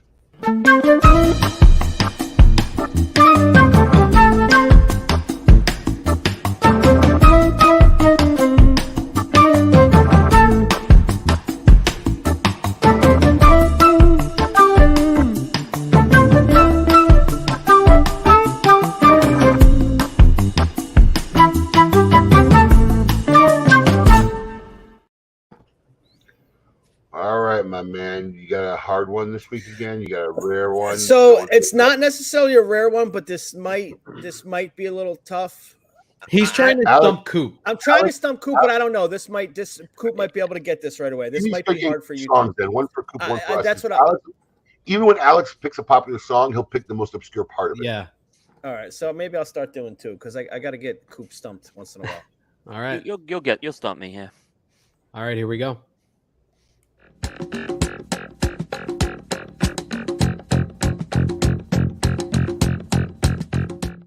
Coop's got it. This one I know, but I got this one. This is also a shout out to our good friend Dr. Lee Cohen. This is like his favorite song as well. I know this song. Now I'm trying to figure it out. Well, see, I knew it's knowable, and I figured Coop would have got this one, but I mean, it's not a lot. There's not a lot to go on here, but it's enough. The bass line's a giveaway on this one. Yeah, it is. It is. We have a lot of guesses here. Play it again for Abe. Well. All right, here we go. I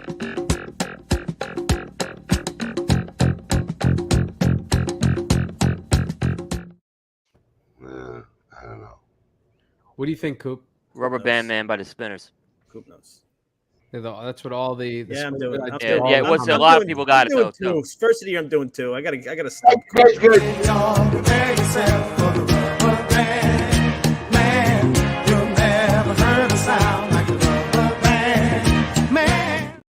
Great song. I've never heard that song in my life. Are you kidding me? Okay, so I without a doubt heard that song, didn't know the name of it, and didn't know who sang it. But I definitely recognize the song. Like there are certain genres if you go into, you'll stump me. Like if you go into country or hip hop, I'm weaker. Sure, but I mean, it's probably a little unfair. Country, I wouldn't even know a song. I love both types of music, but I'm just not as deep with those. No, I want to stump you in your realm, though. That's what makes it fun. Yeah, that's in my realm. But someone said 9 to 5. That was an interesting answer. The bass line because it did have the little riff of 9 to 5. I actually for a second was doubting myself if it was the Rubber Band Man after that, because it was a good answer too. That was a guy who didn't know what song it was, but from the riff said, "Oh, this." I mean, that was impressive. Yeah. Very good answer. Yeah, Could have been 9 to 5 ish. it could. I could see it. Yeah, but I kind of have heard Rubber Band Man enough, probably where I'm like, yeah, because I mean that's my wheelhouse of music. Well, that late '70s. Paul and I once again could not name that jam. Coop, you are going to be the master of this segment. I'll get Coop. The day you can get me. Trust me. I'll lay up. You'll get me on a layup too 1 week. The day Alex does like the most obscure Billy Joel song in the world, I can almost guarantee I'll get it. But other than that, I don't know. I'll work. That with sounds Alex. like a challenge, Alex. I'll work with Alex on it. I got one. I know his catalog so well. I got one for that. That has been Midnight Jam, brought to you by the fine folks over at Avo Cigars. Did you see Billy Joel's going to tour with Stevie Nicks next year? I heard something. I didn't actually see like an official, and it's an official announcement. I believe it's been officially announced. Yeah, that's going to be a weird pairing.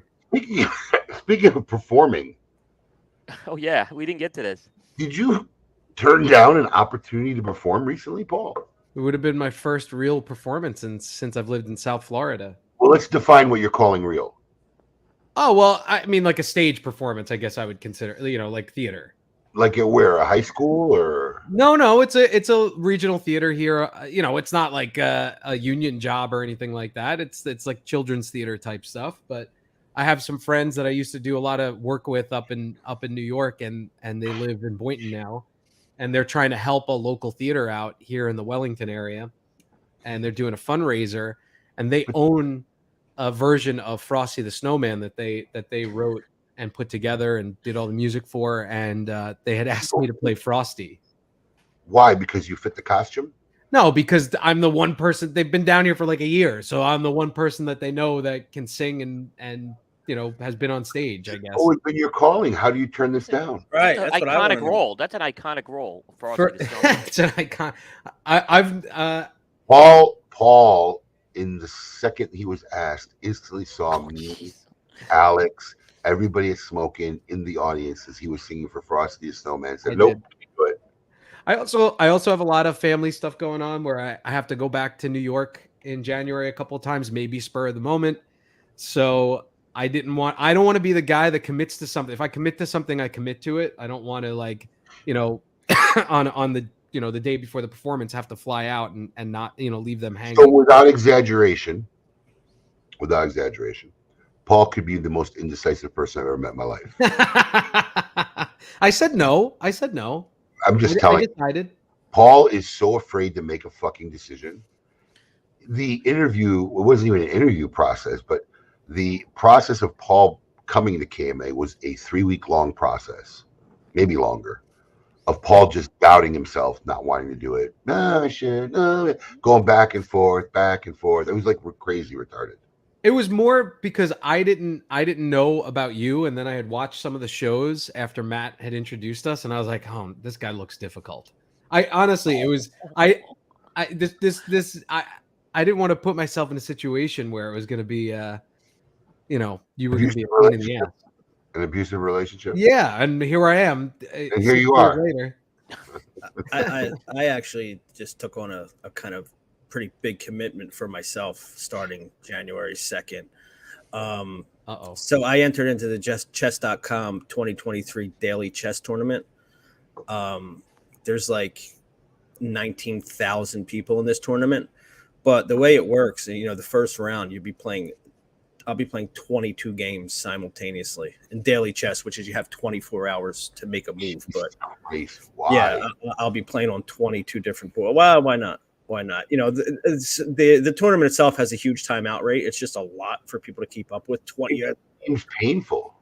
It is, but it's just one of those things I wanted to do. I don't know if I'll have the time to keep up. Luckily you have 24 hours to make a move, but if you don't make a move within that day, you miss a board, you're out. You're hit for that game. So interesting. Sounds like your work schedule is going to take a hit. My shits might be 5-10 minutes longer. We'll never notice. It's so funny. We have this thing now. It's called "I Gotta Take It to Vela." when I gotta go to the bathroom. Abe envies my healthy bowel movements. Seriously, every time I look for him, I go to his desk. He's not there. I just text him, shitter. He goes, "Yep." Well, how many times a day do you go to the bathroom? Minimum 2, most Two, times 3 times a day. Wow, that seems like a lot. in an 8-hour work shift. That's a healthy. That's not a day. I mean, That's an dude, 8-hour I'm work here. I'm here from 10 to 6. Essentially, breakfast, lunch, and dinner gets eaten at the shop. So I a meal, really a shit. think- A meal, I really don't think 3 bowel 8 hours is. I really don't. Somebody Google what the Well, number here's of I feel like the bowel first bowel movement is removing, yesterday's leftovers. the coffee. Right. Yeah, Right. the- You, get that one co- bowel, you get 1 bowel movement for coffee. That doesn't count as right. a I real mean, bowel movement. But then one more during the day is like enough too. Yeah, I mean maybe 2, but 3 is when I'm having a rough. Like there's Bro, that's 3 before 6 p.m. yeah, but that's usually the last one. Mm. It's usually the last one. Do you have your first cup of coffee here?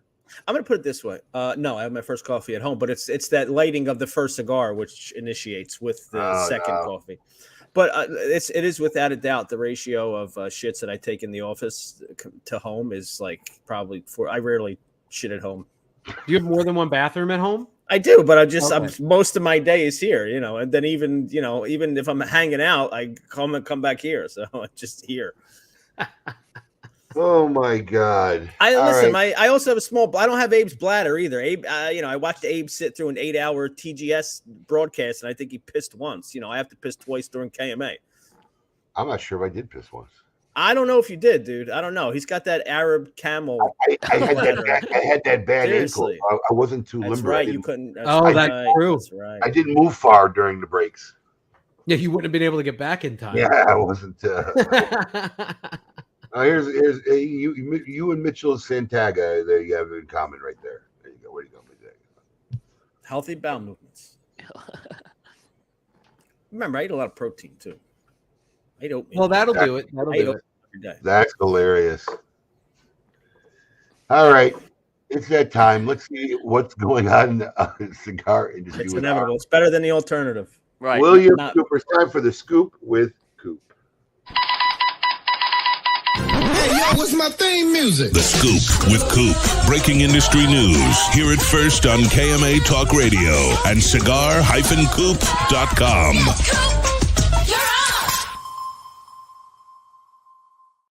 Moving right from poop into Coop. Right. That worked real well. We got it. I got to videotape it because watching Coop during his own intro. I love that hilarious. music. He's not always bobbing his head. You're signed into admin now. It's always fun to watch. I never get to see it before. Yeah. I Coop's like- love that song. I think I've told you it's the best iteration of that Hang Out with Mr. Cooper. All right, Cooper, what do you got for us this week? Let's start off with news out of New Zealand. Oh. And there was a major prohibition smoking ban that was passed in by the parliament there. And this was something that we knew was coming, so it wasn't a surprise. And what this prohibition ban is basically if you were born after January 1st, 2009, you will no longer have the ability to purchase or be supplied with tobacco products, and that includes premium cigars. So this is, I believe, nationwide. From a nationwide standpoint, this is the first time we've seen something like this happen. Like I said, it wasn't a surprise because about a year ago, New Zealand called for this thing called Smoke-Free 2025 Action. And what the goal of that plan was to reduce the smoking population in New Zealand to 5%. Now, they already had one of the strictest smoking laws in the world, and they were at 8%. But now the goal is to get it to 5%. And they are proclaiming a big victory here. Now, this should be something we need to keep an eye on. The minimum smoking age is going to go up every year. Every year. Yeah, so they're going to wipe out the no one smoking will be old enough to So smoke. this is basically a delayed outlawing of tobacco. At some point, everyone before 2008 will pass away, and no one in the country will be able to buy. Right. That's what happened. Now, it's been tried in the U.S. This is not a new concept. Hawaii actually tried to do it, where they were going to raise the smoking age to age 100. There was actually a bill but it didn't make it out of committee. And then Brookline, Massachusetts has also been considering a similar type of prohibition. So what's scary about this is could other countries start to follow this? And I think it'll be tough to do this in the U.S. I really do, just because of big tobacco. I think would not let that happen. But all this type of legislation does is make people rich. Yep. Yeah. That's all this type of legislation does.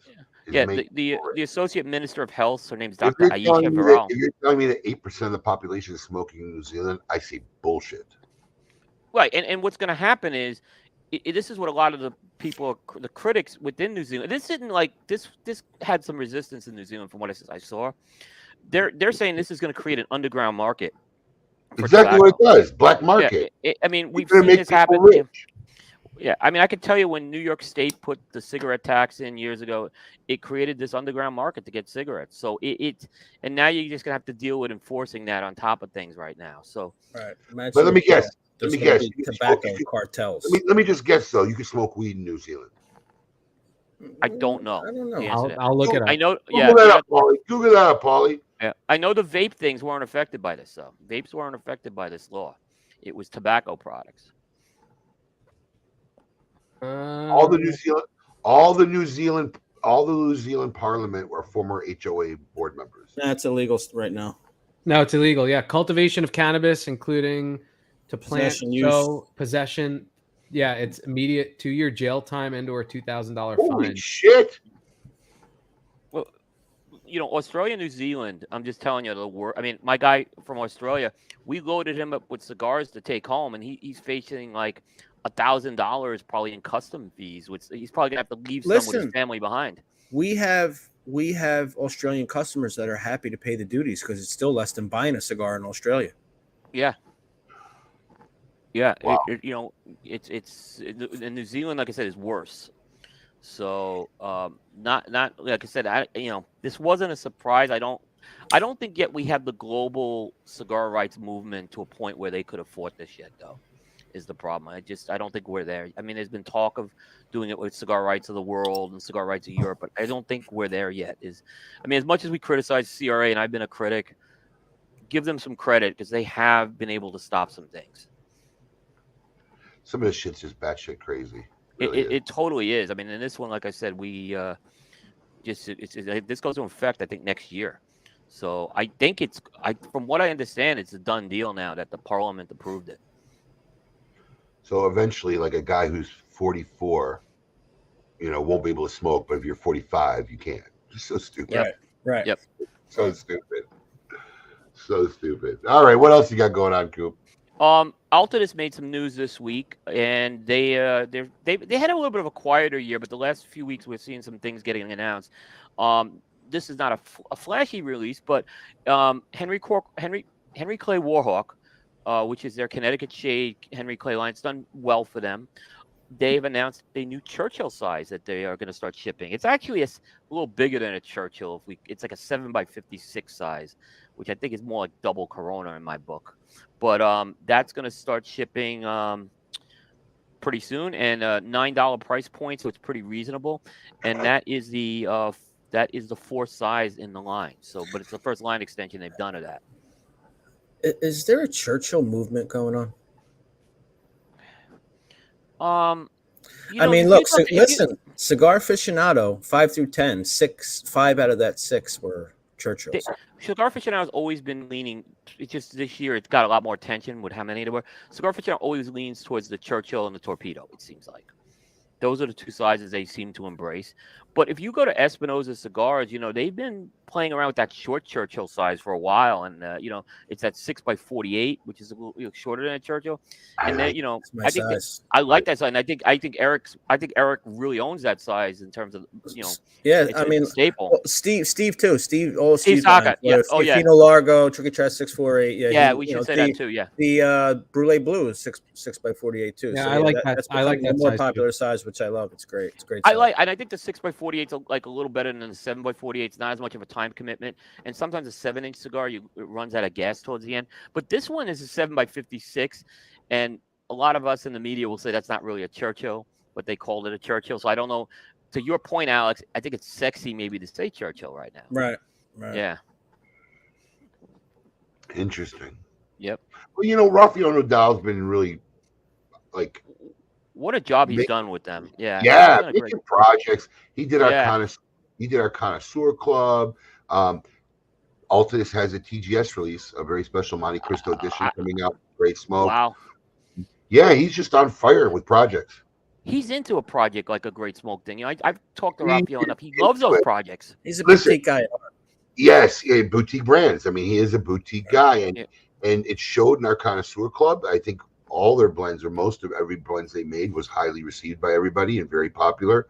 And people were surprised it came from a company like Altus. But in talking to Raphael, I really knew how involved he was in trying to make something special in a very limited, small batch. So I'm very excited to see this version of Monte Cristo he's putting out for the Great Smoke. I mean, it's Monte Cristo. That's an iconic brand that's going to be part of the Great Smoke. So I think that's a great thing he's doing. And you know, you looked at the list this year. He had a top 10. The Romeo Julieta Reserva Real Nicaragua in a Churchill got a top 10. And that's a great cigar. That's a great line, by the way. So I was glad to see that. That's been on my list in the past, that blend. So it's a great blend. What else you got going on, Koopa? Coming up from another one of another company. We talked a lot about this company last night. CAO out of General is gonna be releasing another Amazon basin, but this one it's called the Extra Añejo, and it is basically the original Amazon basin blend that's been aged for 2 years, and they're gonna put it in a different box. And we've seen General do this with a lot of releases over the past few years, these Extra Añejos. They did one with Partagas. They did another CAO Polone one. So, you know, this is supposedly extra aged. This is going to be probably one of their early releases in 2023 right now. But again, it's the same blend. It's just aged longer. Let me ask a question. Look, Amazon Basin's a great cigar. I love it, you know, but like we kind of talked about last night, this is kind of the one time of year that there's any excitement around CAO. But I don't know. Does extra aged mean, you know, we didn't sell out of the first batch? Does extra age mean extra cost? Sure. Oh, sure, it's extra cost because that's sitting in a warehouse somewhere. You got to recoup that cost. Right. What I don't understand is $15 this cigar is going to be. It's not cheap. I think we were all a consensus sell on CAO too. My consensus sell with CAO is the core lines just don't have the traction they used to outside of really Flathead now. And I used to smoke their core lines all the time. So now it was kind of weird that, you know, it's just they seem to be trying to make CAO, and they do a lot of these limited releases, and they get some attention. We talked about they had one real flop last year that we were No, the Firewalker. The Firewalker, which was a total flop for them. How that cigar made it out, I don't know. Had it made out of testing, we don't know. What did you think about the Vision? I haven't had this new one, but the first one I didn't like that they released last year. The one that they came out with a few months ago, I haven't had it yet. So, like I said, General and Ford's under STG, they had over 50 releases last year. They released a lot of. I mean, it's just a lot of stuff to release right now. Makes our lives very not easy. Yeah. All right. A couple more stories I got. If you're a Warped Cigars fan, they have a Don Ronaldo. Sell. It was a sell last night. Don Ronaldo 70th. It's being made for Kyle Gellis' father's 70th birthday. Don Ronaldo is actually one of the best blends I think that Warped has done, but it's been a very small batch release that they have. They only come out every so often. They make them out of El Titan de Bronze. So, you know, I do believe they've done a good job with that cigar. This is going to be a Bellicoso size. And there's going to be 1,000 boxes of this. So that's a lot for Warped, actually. But if you're into Don Ronaldo and if you want a 6.5 by 48 Bellicoso, you can certainly get your hands on this cigar. I think it won't be as hard to get as some of the other ones. Kyle is what I call a fringe. Most of the team had him as a sell last night. Yeah, he's like Dion without the juice. You know, he's a recluse. You don't see him, you don't hear from him. He's like that. Steve Farkas. I almost put Skip in that model. Though Skip, I think, is maybe a little different, slightly different level than Cobb. But they're just like on the fringe. Like the cigar industry model didn't work for them. They created something different, and they exist on the fringe of the cigar verge. Yeah, and Kyle, I just think the core lines haven't had a lot of traction for him. He does have regular production lines, but it seems like these small batch limiteds are where he gets all the attention. I just don't think. I don't know. There's not a lot of success in the cigar industry with that. There's maybe one or two companies. I mean, Pete does it well, but he has strong core lines. Black Label, I think, is getting better at it right now. I think but some of these other companies, they just really struggle with it. But they worked within the industry. Kyle doesn't really work with. I mean, when you look at Kyle, you think he's selling suits.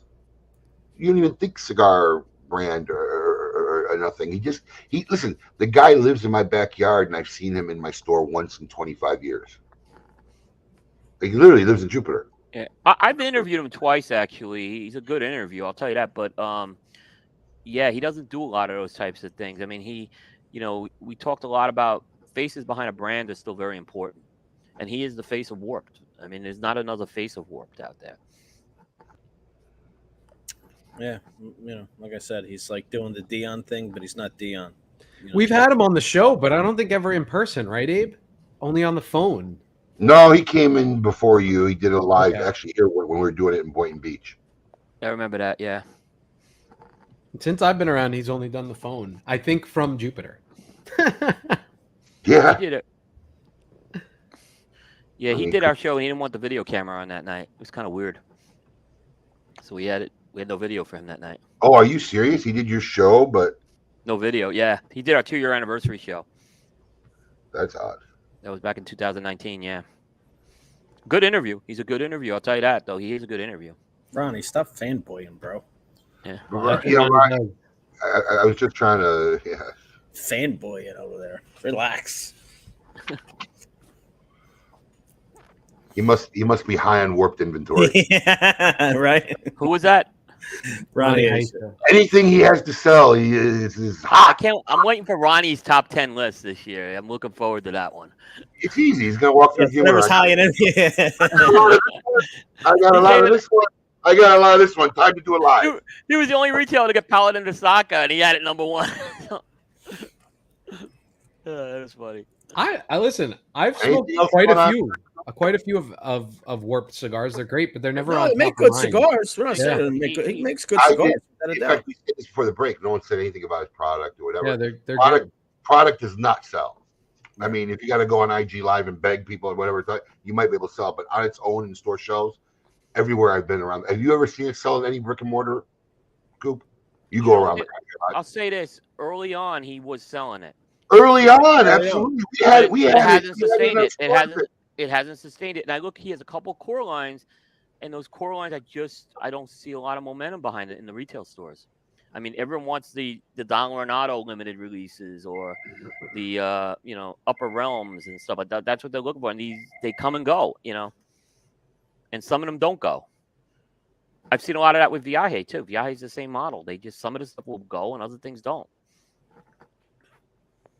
Well, and Ruben made a good point. When you're dropping all these limited editions all the time, you're never going to get a following on your core brands. No, he's right. He's right. I agree with him on that, and I think that was a lot of where I disagree sometimes with Eric and Jordan. They look at the limited releases and they get all excited about them. We get excited about it, but is that really helping move the brand? Right. Yeah, that makes sense. What else you got going on? One other thing, Cavalier Geneva. They've had 3 releases they announced this week. I'll just go through them real quick. They have a limited release of their Viso Jalapa line. So that's going to be an LE.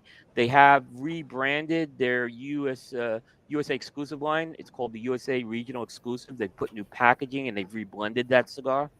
And if you're a fan of their white series, they have a new Corona size offering in a 5 3/4 by 44. So we're seeing a lot of stuff coming out of Cavalier now. They've been making a lot of headlines in the last few weeks. So if you're a Cavalier fan, there's a lot of stuff that's going to be hitting the shelves. Interesting. Anything else going on, Coop? That is your news for this week. I'm surprised you didn't. I'm surprised you didn't throw in that story we talked about He wants about Ohio. Yeah, it's because I didn't cover it. But talk about it. Paul wants to talk about it. Go ahead, Paul. I didn't cover it, but it's worth talking about. Yeah. Go ahead, Paul. Paul's dying to talk about it. Give us the scoop. The scoop with Paul. Go ahead, Paul. For all your cigar industry news, go to cigar-coop.com. Coop's got his top 25 coming out now, so check that out. Ohio. It's interesting. It's interesting. So I guess what was it, a week ago, Coop?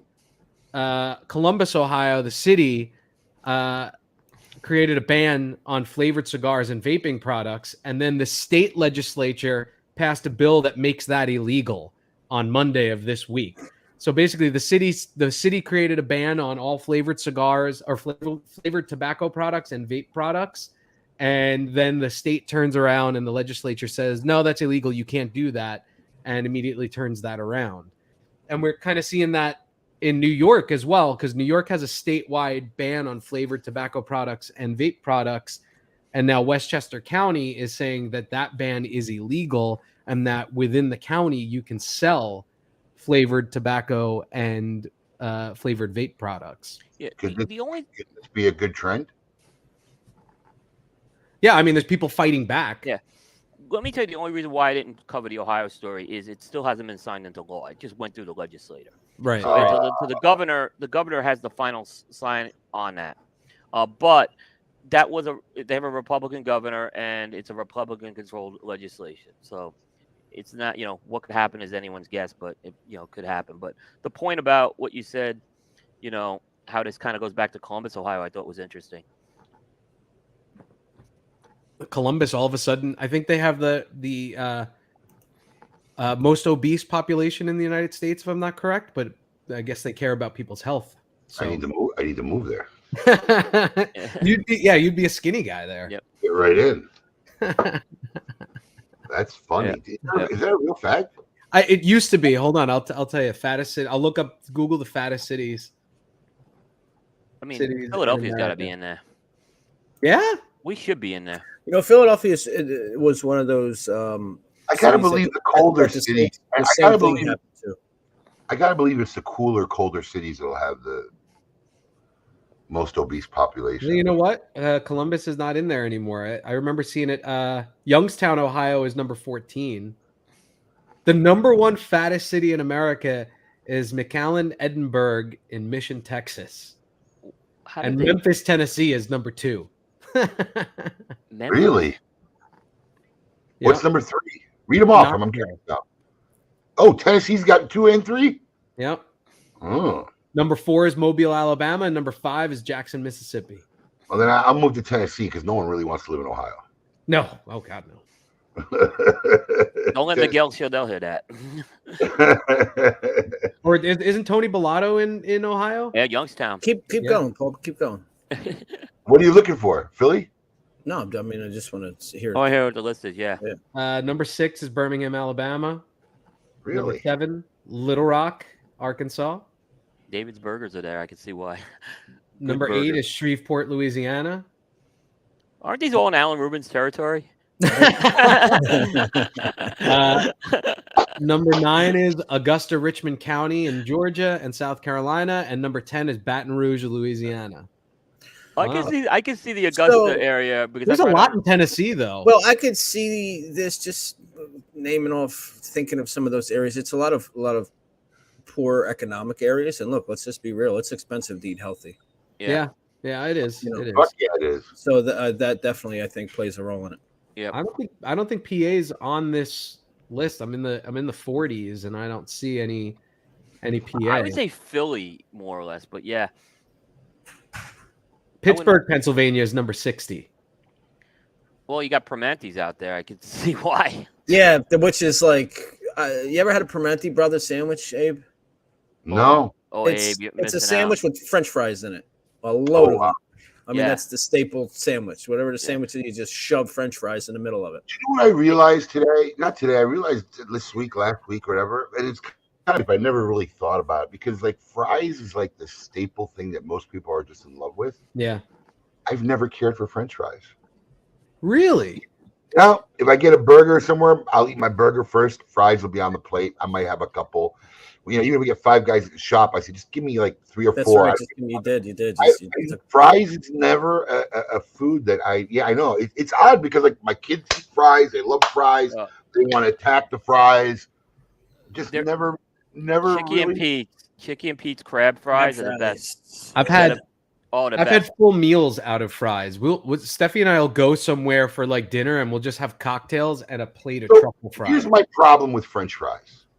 All right, kids had late violin lessons. I was coming home late for work, something, and you know, my wife says, "Look, can you pick up some PDQ for the kids real quick?" I said, "Yeah, sure, no problem."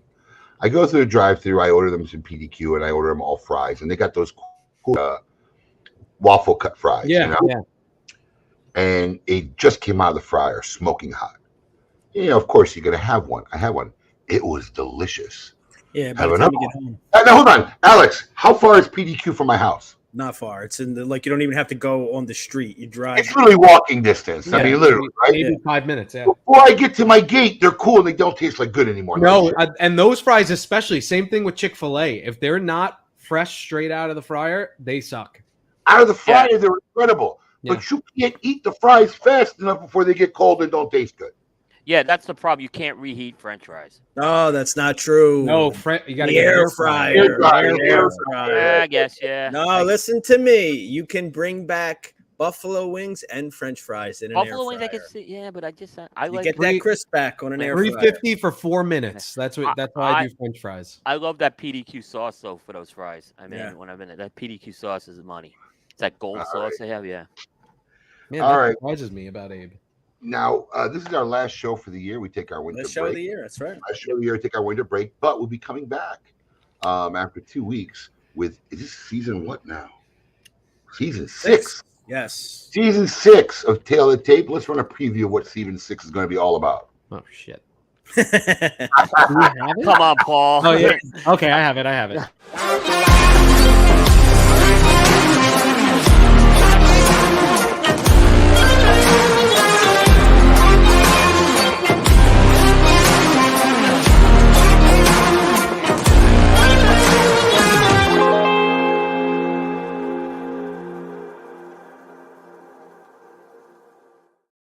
I don't know what's going on with Goop's face in that. No sound. One, but it's like a quarter missing over here. Can't hear you. And then I don't know if you caught it in the sliders. That's you, Coop. But during one of the sliders, Alex's hair came over my head. So it was me with Alex's hair. Nice. It was kind of funny. Coop, that's you, Coop. We can all hear each other. Coop can't hear us? Hello. We hear you. We hear you. All right. Well, perfect timing. Right? Better late than never. As in every show, we are going to finish this last show of the year with an episode of Would You Rather?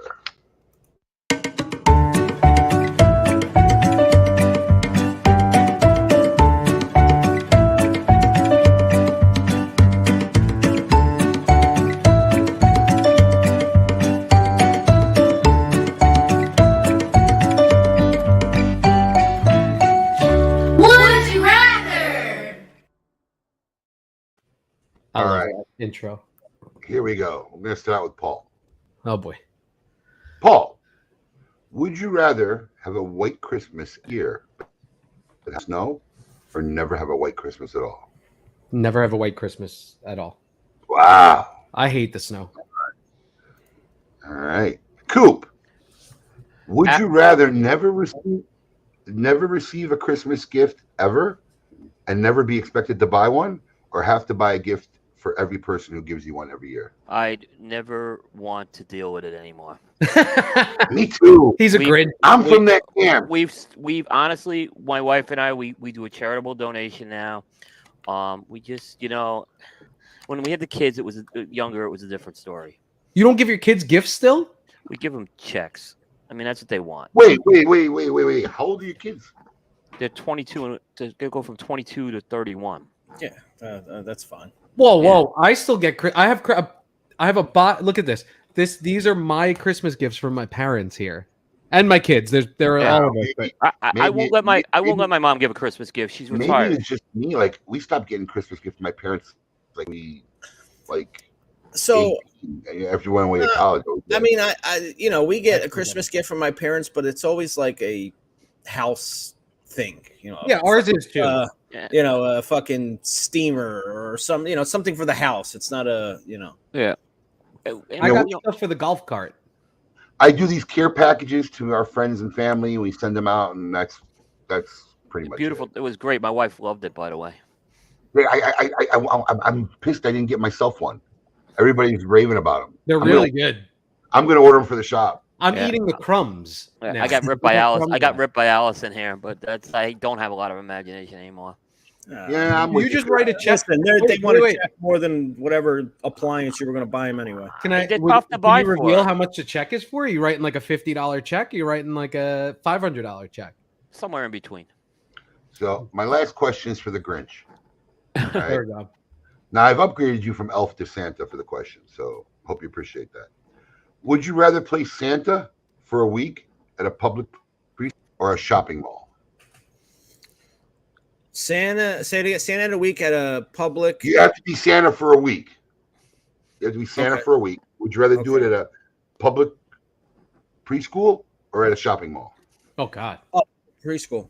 Oh, easy. I'm not some dopey adult who still wants to take pictures and do stupid shit. And no, watch the Al Bundy episode. For the Grinch that I am, I do love kids. I'm not some fucking asshole adult that still wants to take pictures. That's great. Listen, sometimes those people at the mall. That would be Paul, Alex. Yeah, sometimes not me, but sometimes it's hot chicks. Are you eating during the show? I don't care. I don't care about hot chicks. Are you eating during the show? Am I what? Are you eating during the show? No, I had to. It was a cough drop. Paul is known to munch his little trail mix. No. It was actually a mint cough drop. Paul's eating during the show. I knew a Santa, like one of these like hardcore mall Santas that actually had a real beard and everything. One time I went there for an appearance with our mascot at the minor league baseball team, and he goes, "Come here, tell my elf to show you the pictures." And he kept extra pictures of all the hot chicks that sat on his lap that season. It was so creepy. It's creepy shit. But he's like, "That's the benefit to the job." I'm like, Jesus Christ. Well, to all our fans and everybody out there, Coop, thanks for another great year being with us. To all our fans out there, it was a great year. Thank you for once again supporting our show, spending your Saturday mornings with us. We hope we made it a little more interesting every Saturday morning. We wish everybody out there a very happy holiday and a very healthy new year. Mm-hmm. And we'll see you all back here in 2023. Until then, everybody, keep it lit.